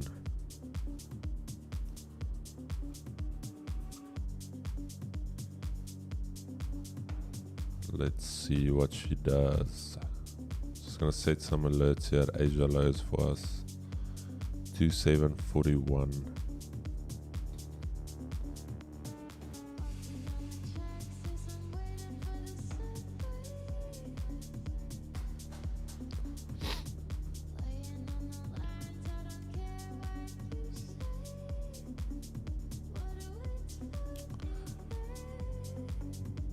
FTSE, Trev beats. I don't know if the FTSE is correlated to.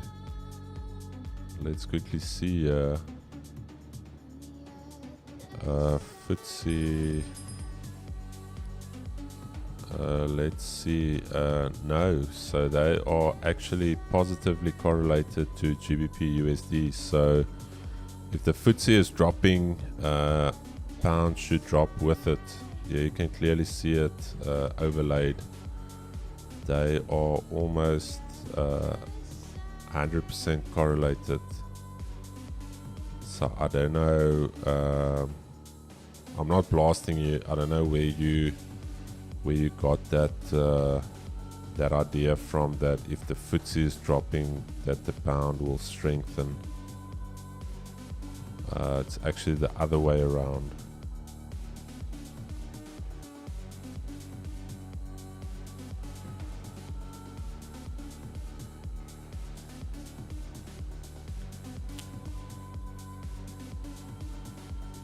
Keys, what level are you waiting for on gold? 2035.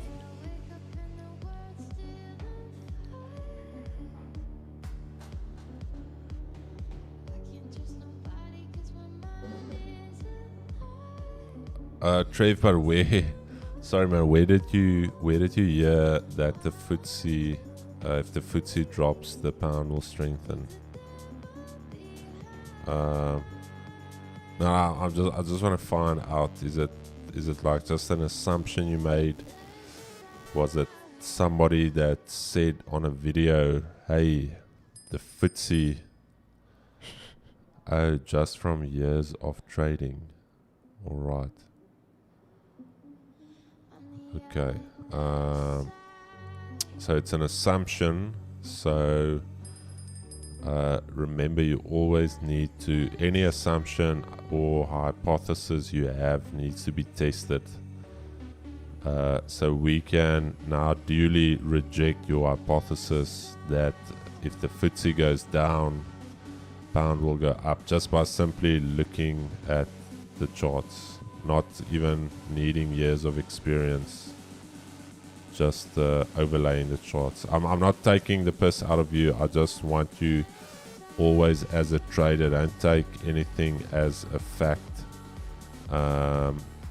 Always test anything you think, because sometimes what you think is not really fact, or it actually has no statistical significance.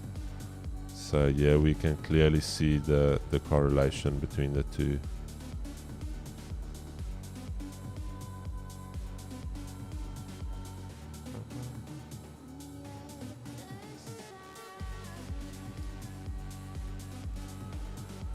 Yeah, it's always easy if somebody says if DXY goes up, should US30 go down? You can just check it for yourself. Just compare US30 and then you can immediately, you don't need software there, you can immediately see the inverse correlation. When DXY is bullish, if the dollar is bullish, what's the name is bearish. So there are times where they are positively correlated, but for the most part they should be trading inverse to one another.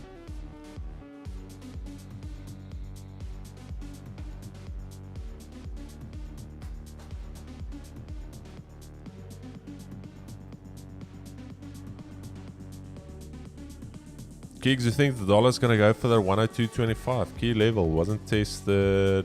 Okay, yesterday morning didn't test it.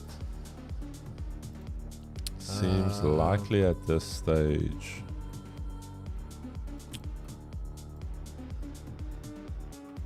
Yeah. Daily. It could. But I don't know. I'm still very, very bearish on the dollar. Yeah, same here. Yesterday, dollar looked good until it crashed. So, same thing. We still have those Asia lows that are untested.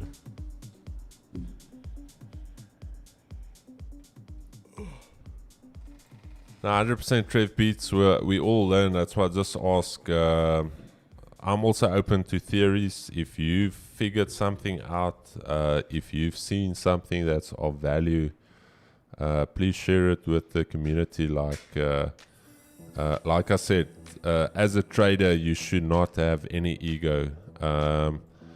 There was Neil. Neil, I wouldn't even say I mentored him. I was helping him. I don't do mentorship, but Neil started doing some analysis. He started doing some back testing, and I got some valuable information from him. So I gave him some key components. He cooked something up, and he said, "Chris, look at this." And I said, "Dude, that is awesome. It's something I never even considered, and now we are using it."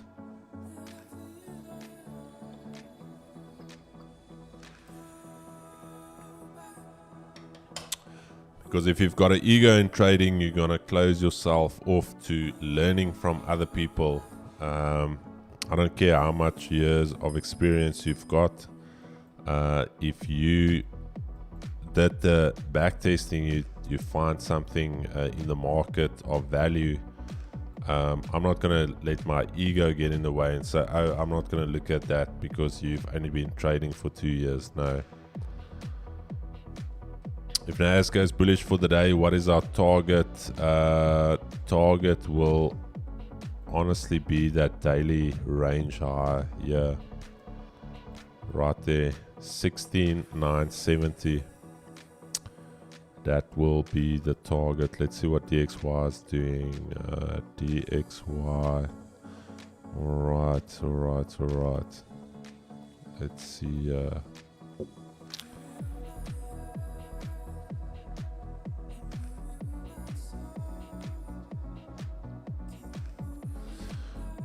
Trev beat. So sorry man, I don't know if you can see it. Let me just I want to bring it here. Let me just do this. So right there's a little plus button there. So if you press that plus button, you say compare or add symbol, and then you can just select, don't go same price scale, go new price scale. And then on the left hand side here, you can drag that one you're comparing, so that you can get it nicely correlated over one another. So that little plus there next to your symbol. I hope that helps. Nice little tool to check your correlations. Gold is going to sell. CRPZ. Alright. Could sell. I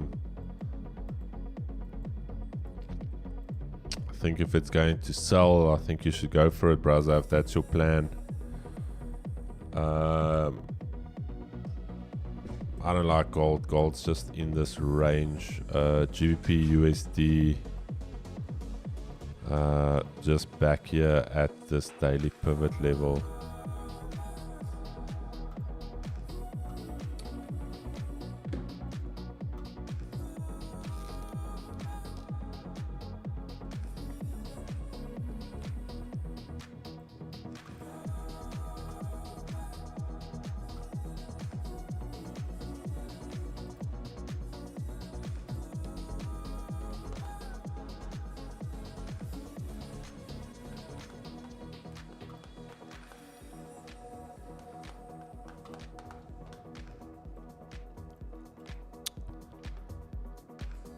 Alrighty, just waiting here, Chad. Two trading ideas here. I don't think this one's going to play out, but if we hold the daily pivot, I would still need this to get above the 200. And then the other scenario is once we get back above inside the Asia range, that is where I will still look for longs. I'm not bearish on this. Could flush 100 pips. I'm not going to try and sell it here.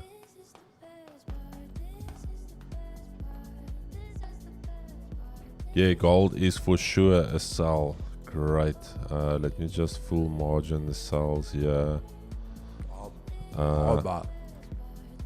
Yeah, no, it's a few guys in the chat said it's a sell, so I might as well full margin this account right here.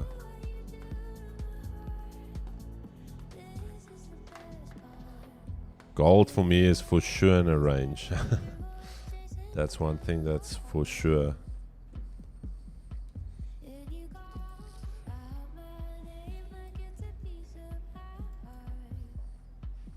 Oh, Chad, holy smokes. Can the markets just do something? Let's see what we've got tomorrow. Damn, Tuesday. Neela, from the stats, did I not say? I think Wednesday is the least volatile for. Oh shit! Let's see tomorrow. Weirdly enough, Wednesday is no, man. Even on Thursday, CPR. This week? This week? No, are you serious? Well, how did I miss that? Tomorrow is chalk, nothing.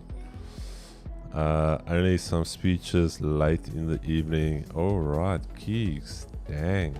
Expecting inflation to jump. Interesting. Okay, that's the year-on-year one. Month-on-month. Oh, year-on-year ex-food energy to drop. Alrighty. Okay. The market is not, bro, the market is flat, my dude. I had to literally fight for my 20 pips, 15 pips yesterday. Entered here. Wait, entered here. Bro, that thing literally fought battles to give me that 15 there.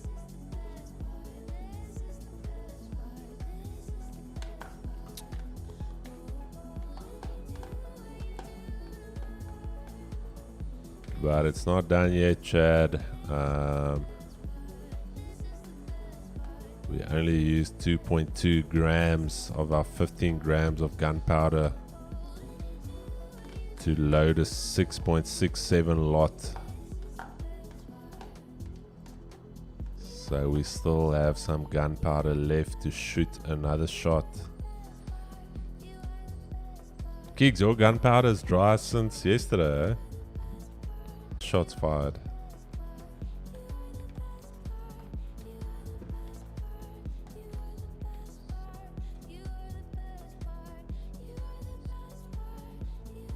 I only used 2.2 grams of my Yes, Steve. No, don't worry. When I get in, guys, it's gonna be worth it. This man just Gold's slaughtered. doing exactly what we said. We just waiting. But Geeks is not definitely a sell. I'll tell you what, guys. I'll sell gold when I enter.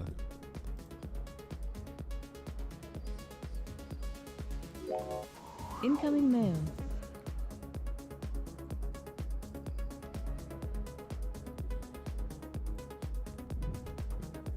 Are you gonna sell it, Geeks?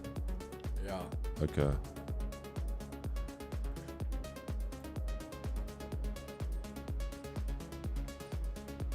That's the way you gotta sell it. It's obvious. That I want to sell it. No, that everyone. It's an obvious sell.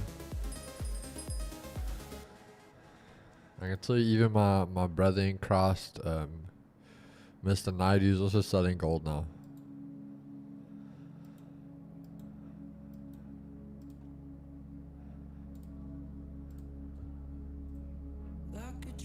Which Nadu is that?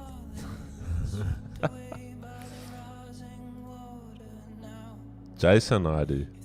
Yeah. Oh.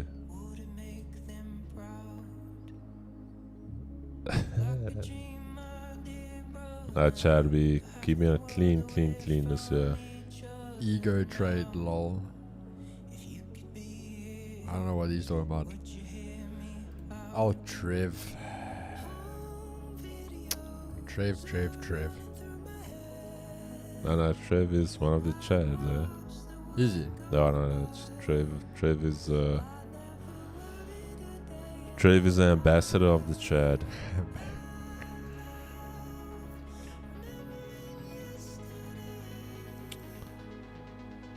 I think there's only one thing more frustrating than a market that's not moving, Yeah.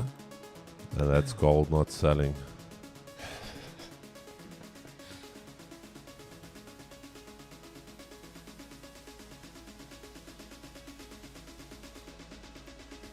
All right, Chad. Let's see.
This is the shitty part of trading. Oh, waiting around. Yeah.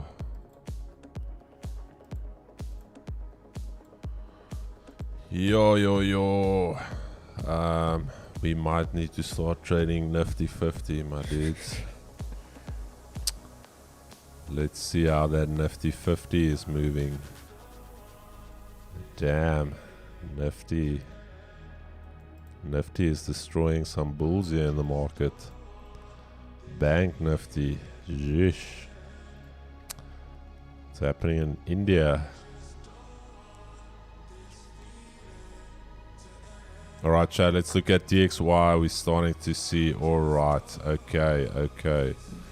Starting to see some movement. We're starting to see Euro. We've got two potential setups here, GU and Euro. Still looking long, as mentioned, not looking to sell. Could this be that little liquidity sweep to the downside? AD is starting to move bullish. Even if you stayed in, I think you would have survived that 11 pip drawdown. But again, came through that unscathed. Yen pairs, ugly. As mentioned, I'm not even looking at the yen pairs due to this big Asia range. Feel free to jump in if you want to trade those bad boys. Not so much for me. Gold sells incoming here. If you want to lose some money, gold sells there. And then US30, alright, US30 as mentioned, monitor this level, and then Nasdaq as well, monitor this level. US30 could still go a little bit lower, I would say, down here, but for the most part your key level is this one right here. So if you can start holding right here, I think you could start moving back to the upside. Asia lows untested, so check that out. And yeah,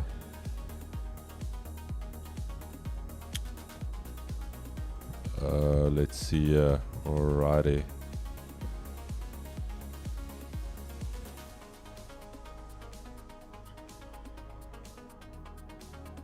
A 5-minute supply. I'm not a smart money trader. The supply.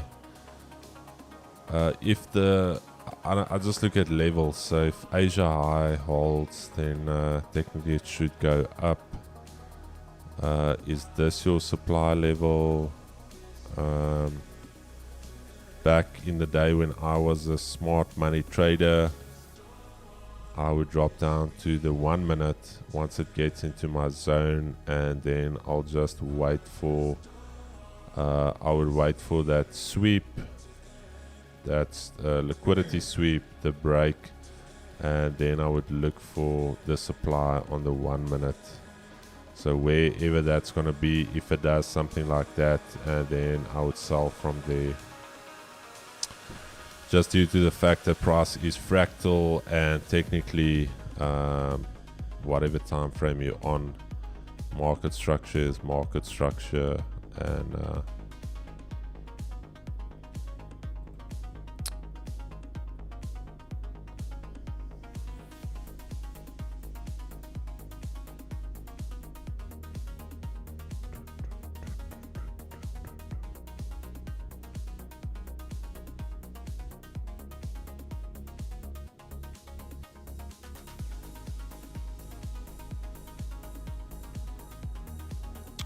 we are in the order block on gold. Yes. This is where they block orders so nobody can trade in that zone. I've seen it. Keegan, has your orders ever got blocked once you're in the order block? Yeah, they just stop you in your tracks right there, and then they go, whoa, hold on. No orders. License and registration, please.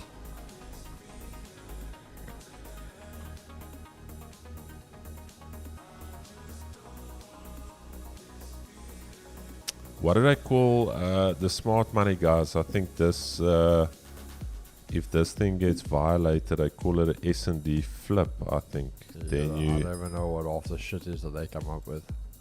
yeah, so I think they call it a S&D flip. Yes, bro, I was deep into the smart money cult. Oh, you trade retail, bro. I trade smart money concepts, trade like the banks. Oh, you trade like the banks, but I never see you at the bank, my bro. Oh, no. I use crypto. Smart money traders.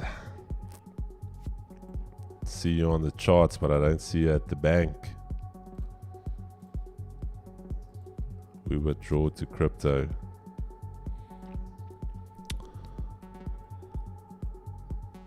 Chad, at the end of the day, I've said it so many times, the market is only about levels. Like, we can jump through all these hoops and say, oh, there's a flip and this, that, and a shift in market structure.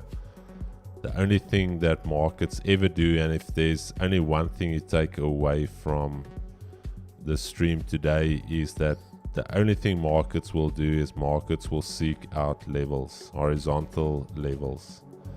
That's all it will do. It will just move from the one level to the next. If it rejects that level, it will most probably go to the next level of interest. What happens in between, how you define your trade, that's completely up to you. But ultimately, that is literally all the markets are doing. They're moving in between horizontal levels.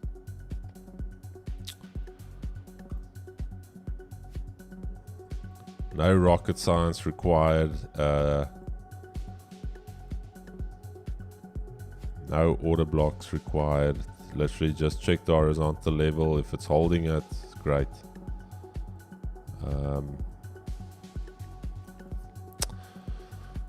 Keegs, I think if the DXY is going to give up this weekly pivot and this daily level, I think it's going to flush. Yeah. I'm just putting it out there, Chad.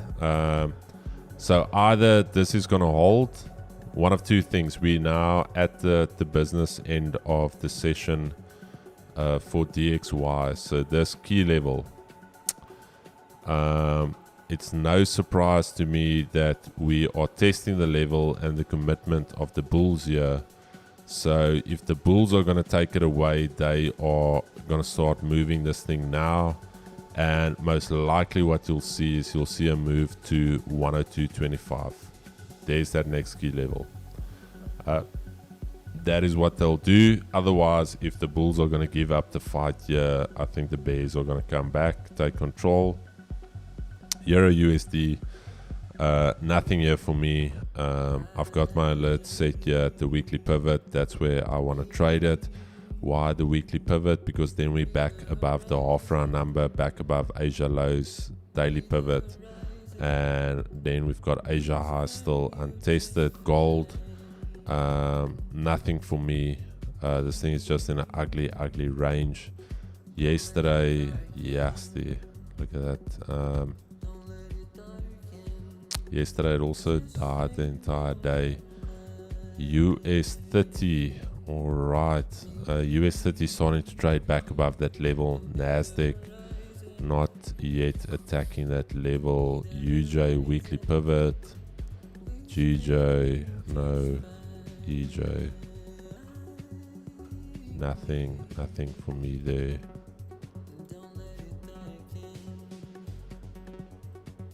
What is EJ doing? Yeah, that's why I want to buy GU.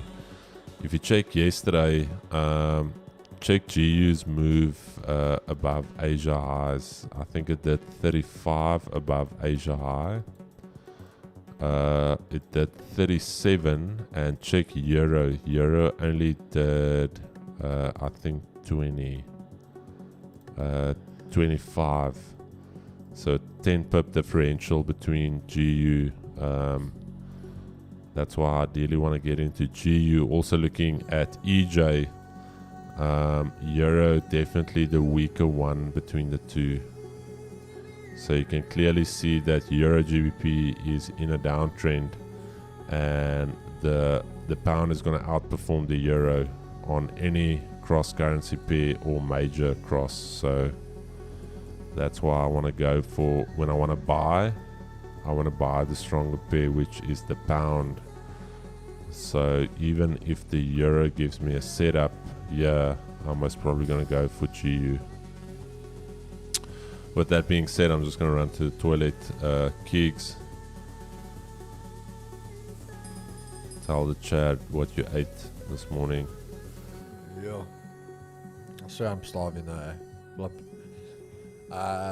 Being back on this chicken and rice diet. It's not the best in the world, but it gets the job done, eh? You do what you gotta do.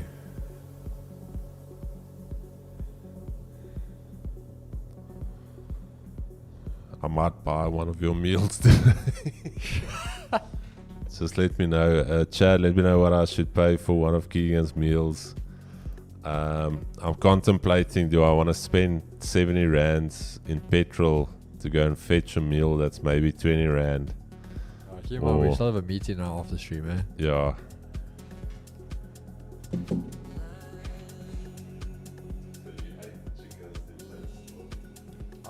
I have 3 meals. I don't know which other ones are left. I don't know. I can't be clear which ones are left.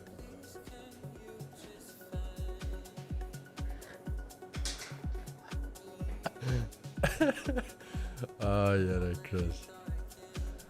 Yeah, Chad. But there we go. For all of you guys that were selling gold, let me know how that's going for you guys.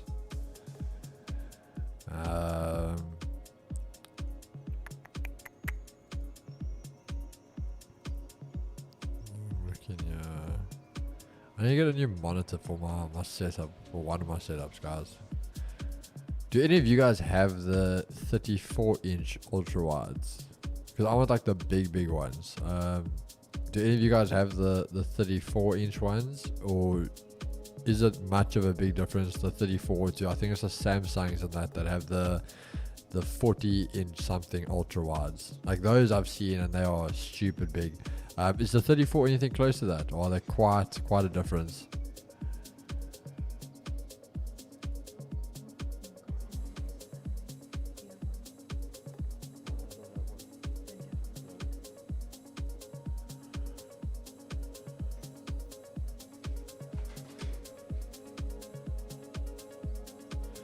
But yeah, so I mean, markets are pretty chill today. I don't know if are we on my screen. Why is this not loading? Let's just refresh this. Who's are we on? We're on Chris's screen. Are we? Are we not? What screen are we on here? Let's see.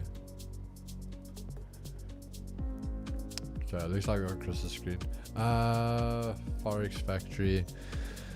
What are we? Chris said tomorrow there's not a lot of news, eh? AUD, GBP, Bailey, new loans. USD bond auctions, yeah. Tomorrow's still pretty clear. And then I think Thursday, yeah. So tomorrow, dollar pairs I think are going to be pretty stagnant. I think they're all going to wake up for what's his name, CPR. But we'll see what happens with those. And then Friday, just GBP and then PPI as well. Yeah, I must say, guys, fundamentally, it's actually quite a chilled week of trading. One trading session with the gigs in the gym, payments enough. Can't take it off now. I'm still in the cell. Yo, all the best, bro.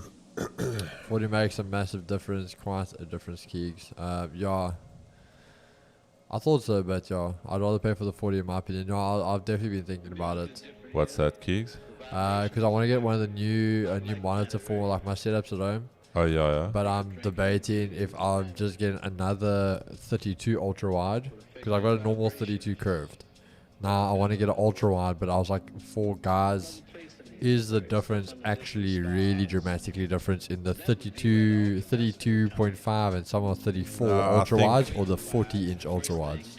I think the ultra wide, if you think about your peripheral vision, you actually a lot of times only focusing on, let's even call it this 27 inch in front of me. Yeah. So that's just a nice to have, but even a 32 is big enough. Alright, I've got a 32. I love my 32. I think the 32 is like the perfect size. Yeah.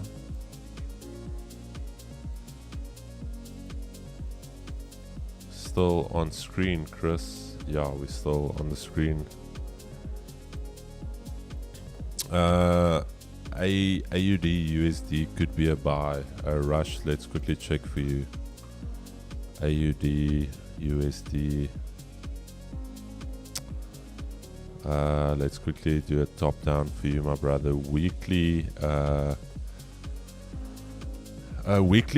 time frame is clearly bullish market structure. We can obviously see that we are continuously breaking resistance to the upside, and last week our ever closing bearish, retesting that zone earlier in the week. Daily time frame, let's quickly check. Daily is not really clean. It's not getting off this level that well. So if you look at the size of the daily candle closures here, and you then compare it to the size of the bullish candles, you can obviously see that there's more bears than bulls at this stage. So it's a little bit of a tricky one. I wouldn't be entirely convinced on the buys as well. I would say if we get a daily candle closure above there, you can see that was the previous support area. So if you can do something like this, bullish candle closure, then yes. But currently a little bit tricky. Still an inside day, just nipped yesterday's high, low still intact. 5 minute. What do we have on the 5? Okay, the 5 is giving us a lot more to work with. So if I look at the 5 minute, we've got Asia lows right there, a daily pivot. You've got your round number here that's held 600-700. So I agree with you. I would say for you to buy this pair, 100% just first wait for something like this. If you can get something like this a little bit later, then you've basically cleared that 200 EMA. You're back above the daily pivot, you're back above the Asia range, and you've got yourself a goodie. So yeah, the quick little top-down analysis for you now. You know what to wait for. You can set your alerts and you can go and enjoy your day.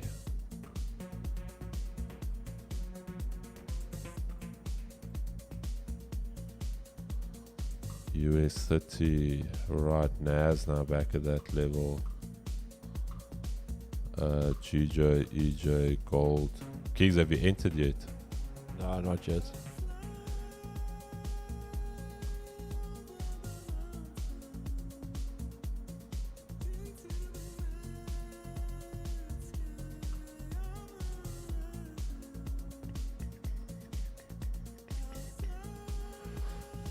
Good gold sells, dude. Yeah, you're talking to the wrong guy.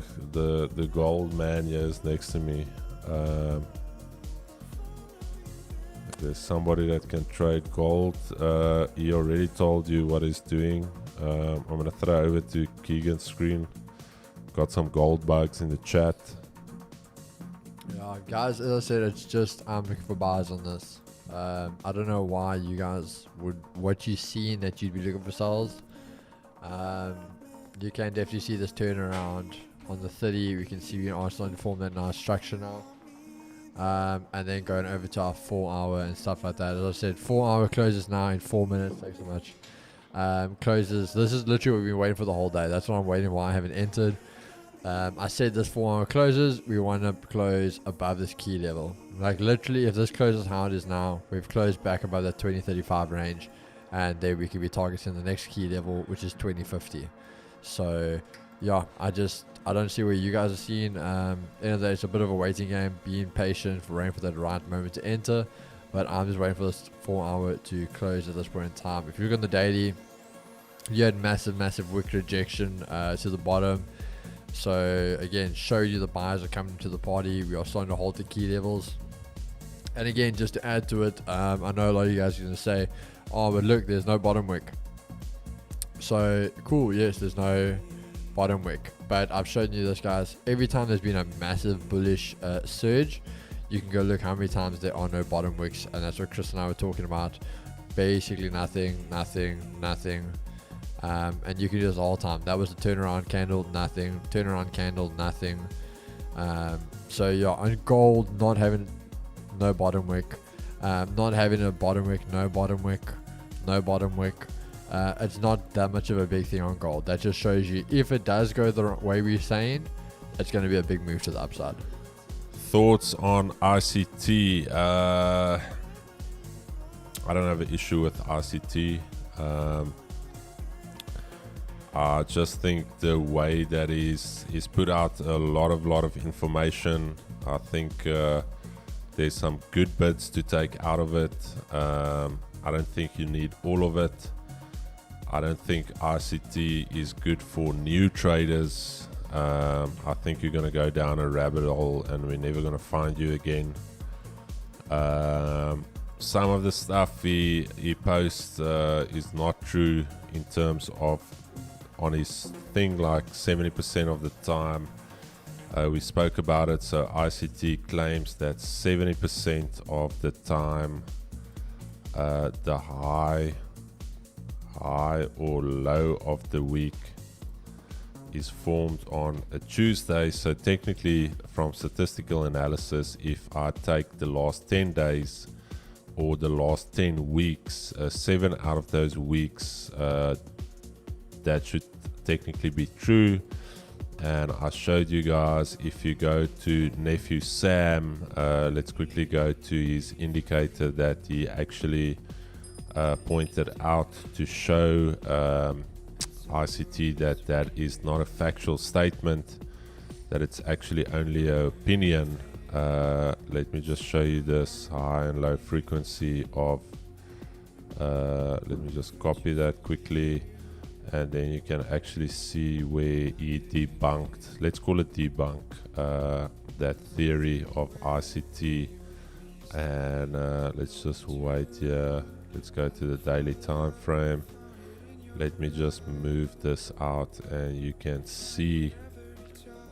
Alright, so we can clearly see that for the most part the high of the week and the low of the week is created on a Monday and on a Friday. So 28% of the time on a Monday, and so it's more likely that a Friday will create the high or the low of the week. So this is using statistical, actually numerical data, so you can see it on the chart. So go and test it. So that's just one of the things ICT claims that is the case, which it is not. But in terms of the Asia range, this is an ICT concept that I use. In terms of some of the stuff, I think it's got like these standard deviations away from, I don't know, there's turtle soups and there's a lot of things. I've been down that road. I've watched every single video. I have to say that put it on 2x playback speed.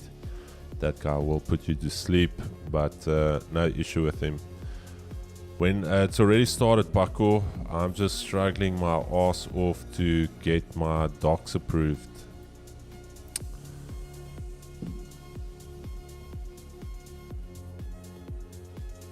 I was hoping to deposit this week.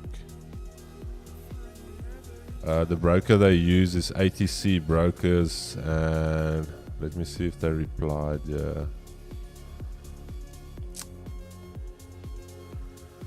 They want me to send them. So if you are South African, you would know that our national ID card does not have an expiration date on. Let me show you guys this email they sent me, and I'm like, my dudes, there's not going to be an expiration date.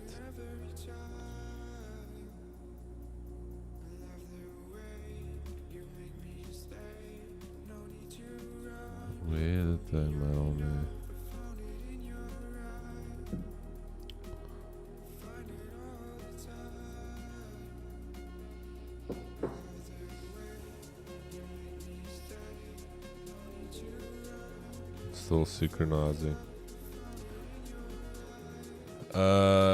What do you think about TJ? I don't know who's TJ or my brother.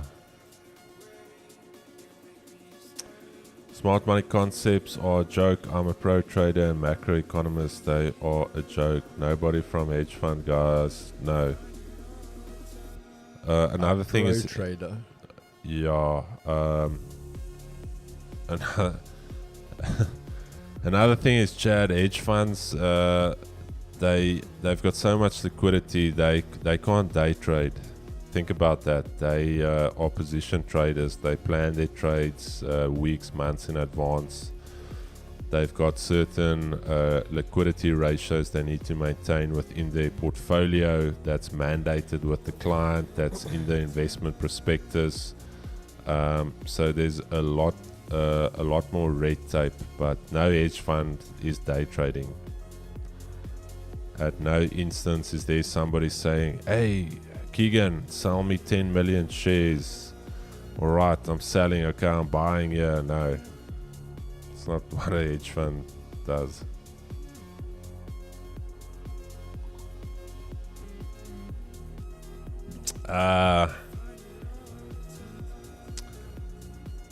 Chris, teach me chalk and block. Hey, brother. Okay, I'm gonna do a quick analysis here on the chalks and the blocks.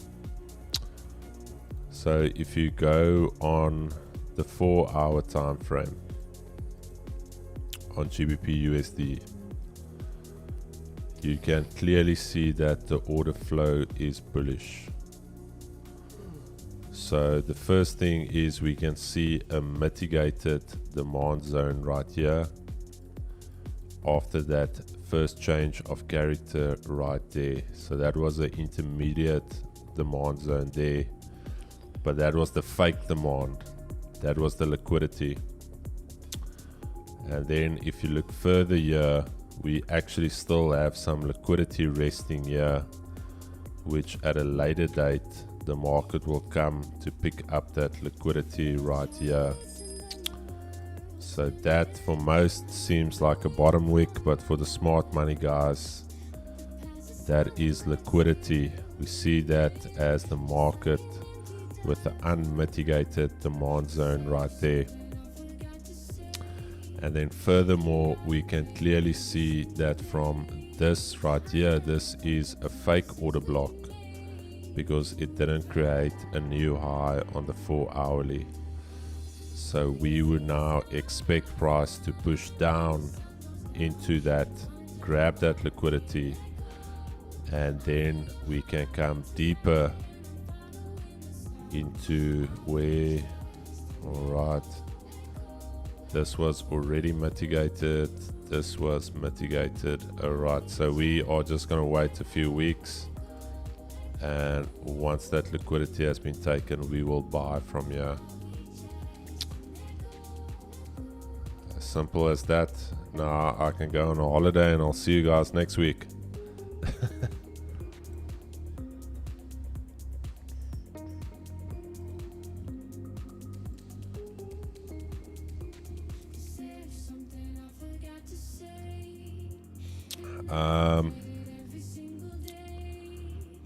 RCT himself explains in a way that confuses, yeah bro, RCT, I don't know.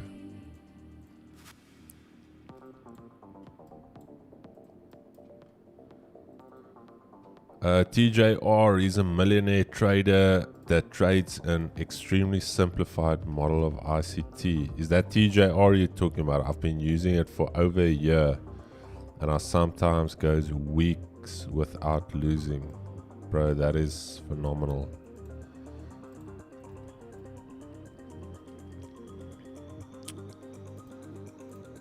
That is phenomenal.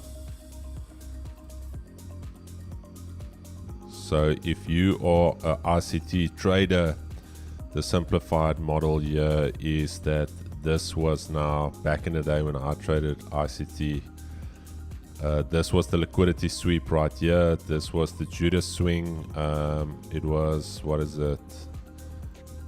anything between 15 and 30 pips below the Asia low. That's a Judah swing. All right. So there we had the boss. Let's quickly mark this out. This was me back in the day. There we had the boss. All right, we've got a boss right there. And we've got the gold boss next to me, Keegan van Dijk, but this is the market boss. And then all I did was as easy as this. You pull your fib. Your optimal trade entry is right here. You can choose to scale, or you can I usually did 3 pendings, one on the 62, one on the 70.5, and one on the 79. Alright, so there all 3 of my orders got filled as an ICT Pro trader, and I would have my stops just below that liquidity zone there, and I would then target the buy side liquidity, which I would have identified as unmitigated sell side inefficiency. So this is buy side liquidity with some sell side inefficiency.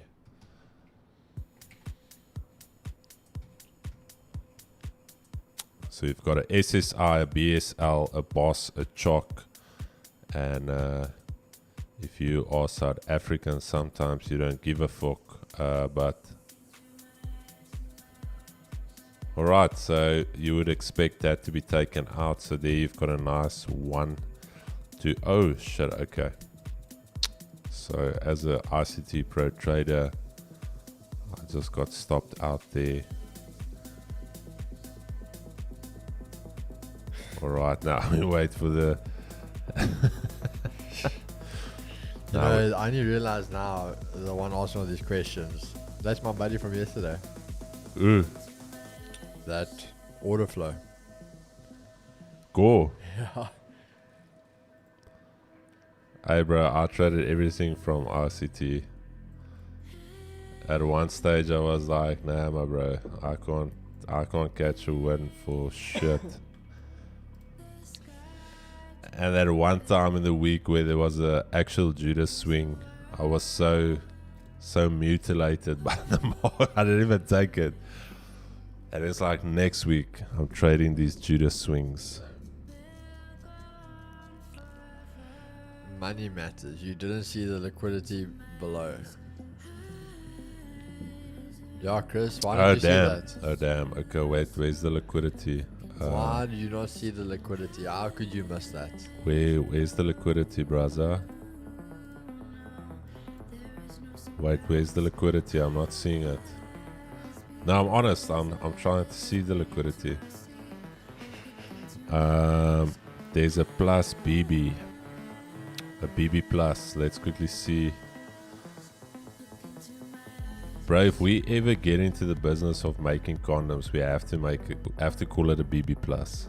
BB plus. Yo, a BB plus. He doesn't understand it the way I do.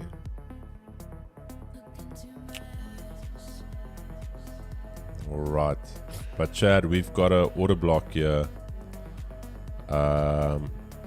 Actually we've got a unmitigated. Oh, okay, I see. Sorry man. You're right. There's the liquidity kicks. So from here, and you've got the BB. This is the BB zone. So if you look at it, this entire thing is a BB zone. Because what happened here was this was a failed supply. What do they call that? Order. That is also an order block, eh? Is a supply block. And now what happened is this is the BB plus, what they're talking about, because this becomes the breaker or the S&D flip. And then you've got these two, I would say this is a valid demand zone. This is a valid demand zone right there. So there's the liquidity. So the liquidity is resting here, Chad. There is a lot of liquidity resting there. And then once they take that liquidity, you'll see something like this. They're gonna sweep the liquidity and you're gonna get this. And then from there it's easy. You start pulling your fibs, you're gonna have unmitigated demand zone, and you just follow it from there. Okay, I'm sorry, but what the hell is a BB plus? A BB plus, it's a condom.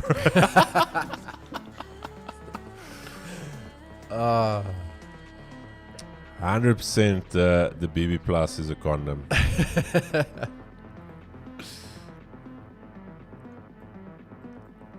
Jakes, please don't tell me you entered NAS without wait after I told you, yeah, you need to wait for a retest. Please, brother. Jakes, you've been a stalwart of the chat. You know better. While we were here, I said first wait. You gotta wait for a retest to hold. Okay. I almost thought you entered a little bit earlier. Just wait for that retest to hold. Yo. Yes, sir, Sam. That's big boy moves. There's a fair value gap from the year 1976 that still needs to be mitigated. You can see if on the 30-second chart if you have access. The 30-second chart. But actually, hold on. I'm pretty sure GBP, can it go all the way back to 1976? Sam, I'm gonna actually make you a moderator because that is some big brain stuff there. Sam, you have officially been added as a moderator. That is the type of finesse you require. Sam gets it. Sam is one of the few guys that got it. So Sam, congratulations. Just be with a lot of power comes, with great power comes great responsibility. And Sam, just send a message there. I just want to check if Sam has been wrenched. You have now officially been wrenched, Sam. The galaxy brain. Jax, you have officially been wrenched, my brother. I don't know why I haven't wrenched you. I was googling now, what is a BB plus? Hey bro, some guys that are expecting babies thought they knew what a BB plus was, and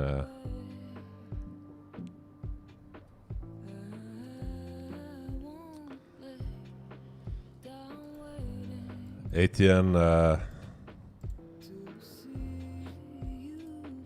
still sitting here myself trying to figure out what the hell it is. the BB plus. Don't you know what the BB is? Cannot. No, man. No, really. Okay, but also hold on, wait. We keep saying the BB plus, but why do they keep typing it plus BB? Oh, so it's basically a breaker block. Okay, I know what a breaker block is. Okay, so basically, the BB plus, I think this is where we should. It means that it's gone positive. So let's say, for instance, maybe I've got it by the arse, Chad. Just let me know. I'm not the biggest BB boy out there. I just might BB. Okay. Chad, anyways, so the way I understand it, let's say there was a order block, there, and then what happens is it gave you like a little reaction, but then it actually got blasted through. So now that becomes, it's actually a S&D flip, supply to demand. Chad, let me know for the guys. Dorian, it seems like you. Am I right in saying it's basically the same as a S&D flip, a flip zone? So in those terms, the BB plus is going to help you go through the tight Asia range. Oh my, bro. My bro. Okay, yeah. So that's the BB, a breaker block. It's just where basically sellers now fail to hold that, and now the buyers take control. I'm still interested in this guy, that the multi-millionaire trader LQ. Somebody mentioned, send me his channel. Let's see if we can get him on a call. Is its name LQ? Send me his Nick Sean. I don't know who Nick Sean is. Do you know Nick Sean? No clue who that man is. Is the guy's channel's name LQ? Lift off for gold. Let me check here.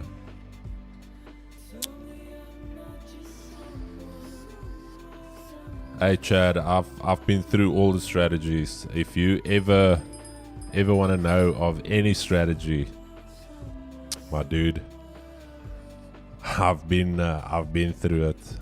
LQ. No, bro. If I type in LQ, yeah, it's showing me some bad vibes. What is the guy's channel's name? And Nick Sean. Nick Sean sounds like a retired gangster. Damn, Nick Sean. Gigs, but you kept it simple, eh? You never went down the rabbit hole too much. Oh, it's actually good. So Keegan's brain is pure. It has not yet been defiled. Nick Sean's got a majestic bold, bro. Like, he's pulling off the bold look. I don't think he pulls it off as good as Keenan, but it looks. This could actually be Keenan's doppelganger. Keenan's like our South African Vin Diesel. Bro. Absolute sex icon. Look into TJR. Let's see, TJR. Let's get TJR trades. Alright, my brother. TJR. Let's see here. Alright.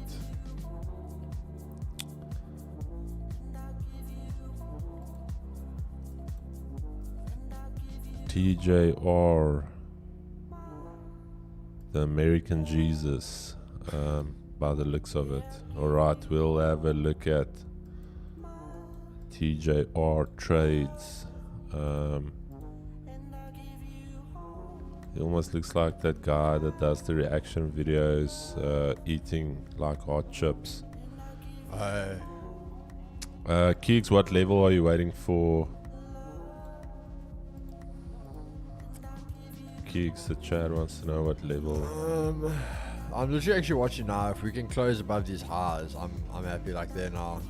I'm actually the AD starting to flip.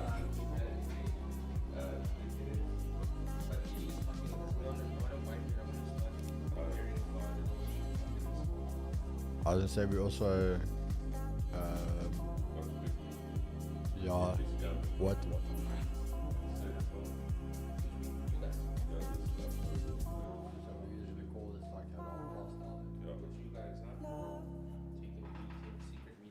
No, it's not secret.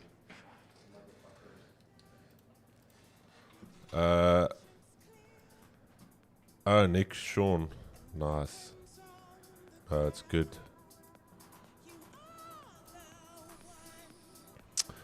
The more guys do what we do, the less scammers there'll be. So if you can trade, start streaming. There's not enough streamers, even though you can think that it is, what do I call it, saturated. It's not. For every good streamer, there's 500 scammers out there. So alright, Chad, believe it or not, we've got a setup here. If the 80 can get above the 200, we can form a little resistance here and we break back above. I'm going for it. One last bullet. This thing is starting to slow down here. You can clearly see here. Let me show this to you guys. You can clearly see that little bit of a divergence there. So as price made a new low, the 80 actually made a higher low. So are we ready for liftoff? I don't know. Let's see. But I'm going to give it one more bang. I just want to see a little resistance being formed there, or I even want to see something like this, and then I will execute. So let's see. Euro USD also grinding lower. What you would also see here is that if you look at the 80, very interestingly enough, massive divergence on the 80 as well. So it is showing me that this is not really sellers that is in control.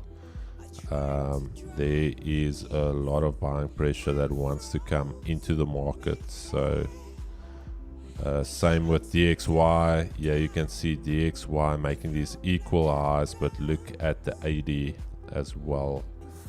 So could be wrong, but still looking for those buys. So let's lock it in. We still have some time here.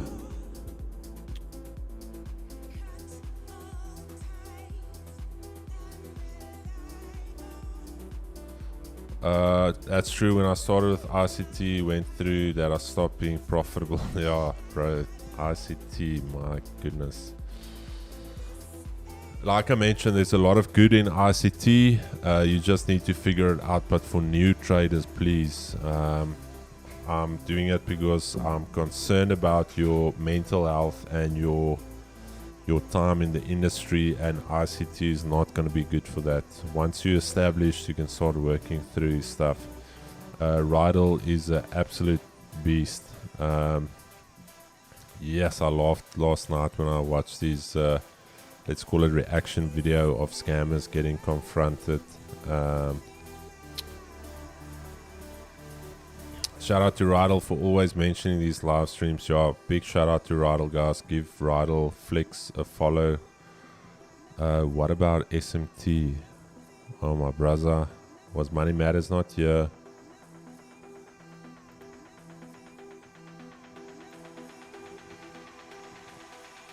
Nila, so what I'm expecting is, as you can see, this divergence. So I'm expecting some type of, what's happening here now?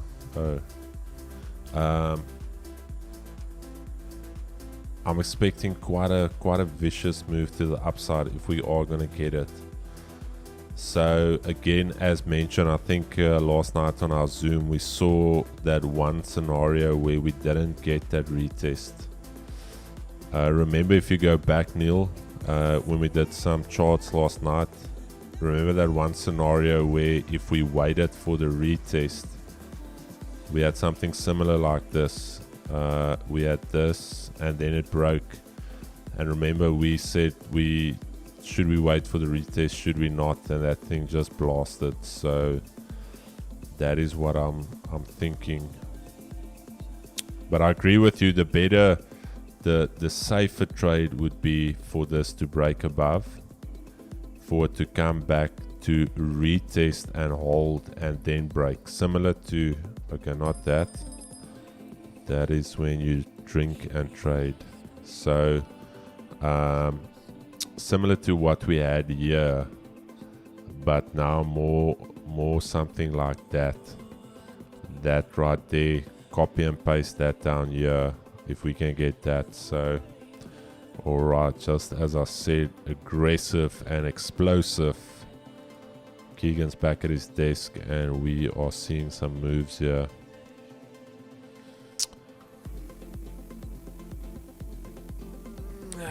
Just saying, hope you guys aren't in those cells. They're the very obvious cells. You haven't taken anything yet though. Nope.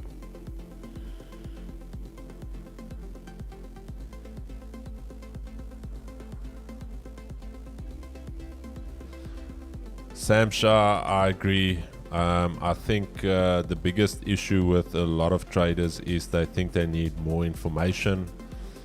So what happens is you've got, let's call it, all of these information blocks in your head. You just pile up all of that information. And the issue is you don't know how to put everything together. It's like somebody that just comes out of university. You don't really know. You know how to do structural designs for a beam. You know how to do a structural design, but you don't know how to put everything together.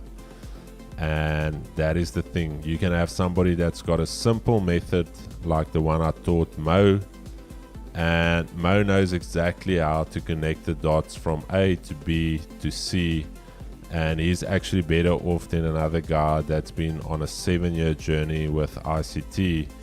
And I promise you, in that 7 years, Mo is going to make 100 times more money than this guy trying to figure out the holy grail of trading and the interbank price delivery system, IPDR, whatever they want to call it. And then there's another guy just trading simple levels and pivots and is smashing the market. So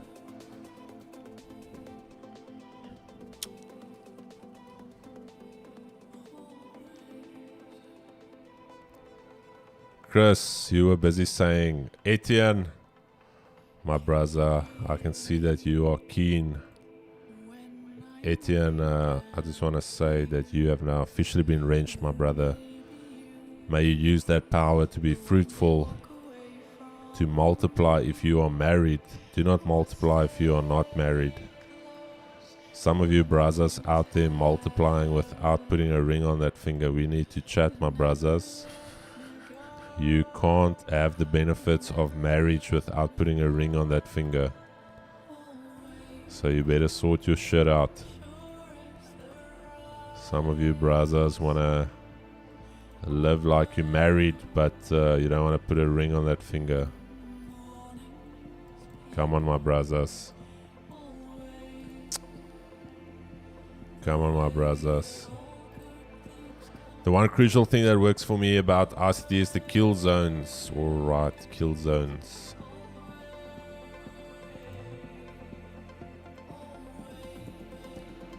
Alright, Nila, you check here. I'm not going to execute on it, but this is valid, Chad. But yeah, I think at this stage we're just going to wait for Asia lows, or if we do get a pullback. Always good to see the analysis played out. Good to see those gold sells. I think I think this was the first sell that someone in the chat posted. So you sold here again, and I think if you sell here again, you might get it right.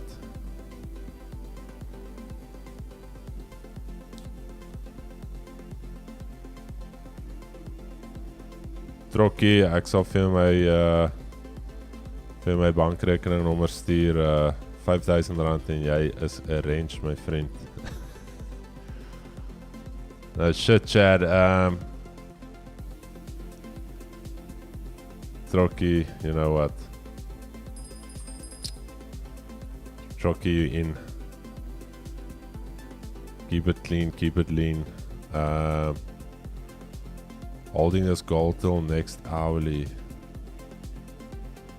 Looks like Carl sold gold now. Who's Carl? Who the hell is Carl, my bro? Huh? Somebody said Carl sold gold now. Who's Carl? Etienne knows Carl. Where did you see that you're saying Carl sold? I don't know. From how Our Carl. Yeah, that's what I'm saying. I don't know where he saw that, but I don't know. I really don't think Carl would have sold that. How does Carl trade? Maybe he's trading this inefficiency. No, Carl trades. He's very similar to our trade. His group. Yeah. No, I don't know. I don't know where he saw it, but yeah. I can't see it, but yeah, I don't know why Carl would sell there.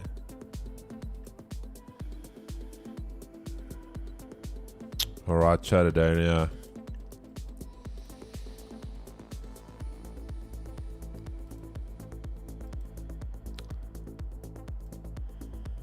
Yeah, bro, this entire chat is a range. You get a range. You get a range. Everybody gets a range.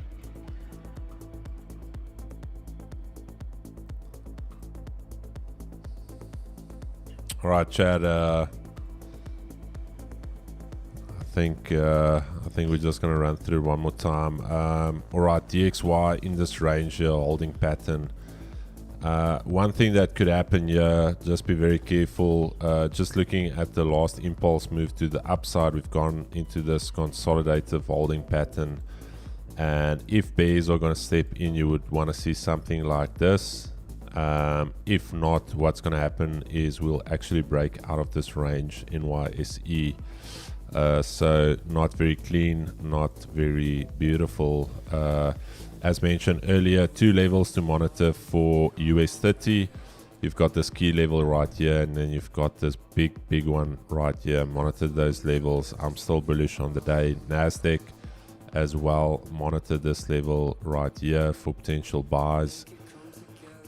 UJ, just a mess. I'm scrapping the yen pairs for the rest of the day. Not keen to get involved there. So not even going to look at the rest. Gold, as mentioned, I'm weirdly enough bearish on the day, but also as mentioned, you can see this thing doing something like this. We've seen gold do that, where gold will just drive up and literally kill all the sellers, and this was then the fake out. Yesterday's candle was the fake out, and then tomorrow and the rest of the week is going to be fairly simple to trade it back to 2077. So just be very careful. Gold, as I mentioned, bearish on the day. However, 80 is starting to flip bullish. Only thing I would have liked, I know Keegan would have loved this as well, is if we did something like this on Asia lows, daily pivot. We'll see where we are during NYSE. GBP USD, literally back at where we entered almost 2 hours ago. Still also in this holding pattern. I'm still going to be looking for buys unless we really start flushing to the downside.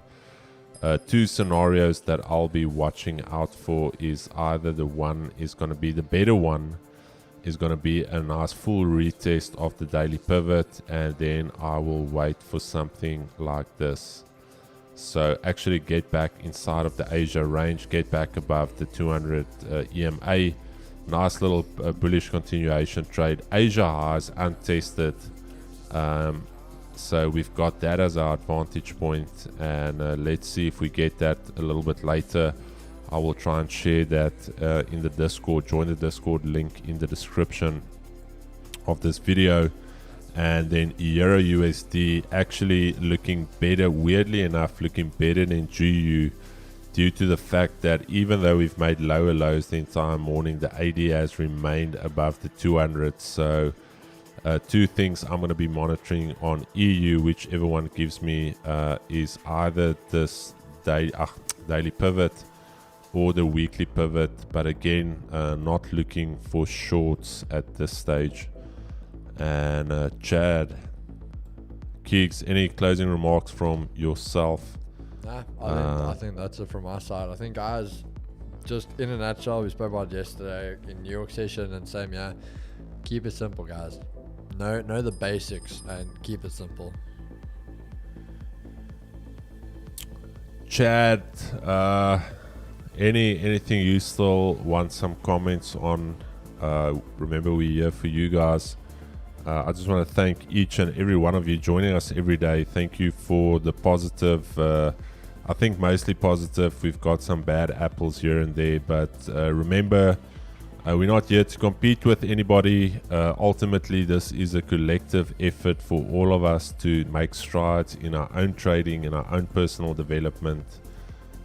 There's no ego, as mentioned. Whatever somebody else is doing, great for them. Ultimately, we want to just try and be a force to reckon with for the good of the trading community.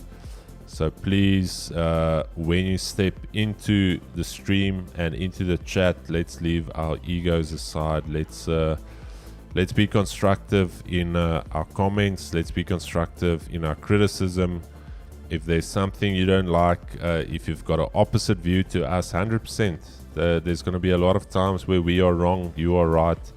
And that's why we always preach, trade your plan, trade what you see. Ultimately, we trade what we see. But if it's not in line with you, please don't think that we are the holy grail of trading. Like I mentioned, there's no ego here. If you've been in the markets long enough, you shouldn't have an ego, because your ego would have been killed many years ago. And if you have an ego issue, sort that out, because that's going to keep you back from reaching those goals and dreams in trading. But Chad, I appreciate all of you, and we will see you guys this afternoon, 4 o'clock. I'll still be here with the boys. Maybe not. I'll be on the hot mic on the other side. Let's see if it's heating up to be a good one. But Keeks, again, appreciate it, brother. It's always good. Thank you so much for being here, co-piloting this plane. And why did you stop trading SMC? All right, that is the cue for us to call it. But appreciate it, chat. See you guys 4 o'clock. Keegan and Jev. Check you guys. Peace and love.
take my hand, why don't you?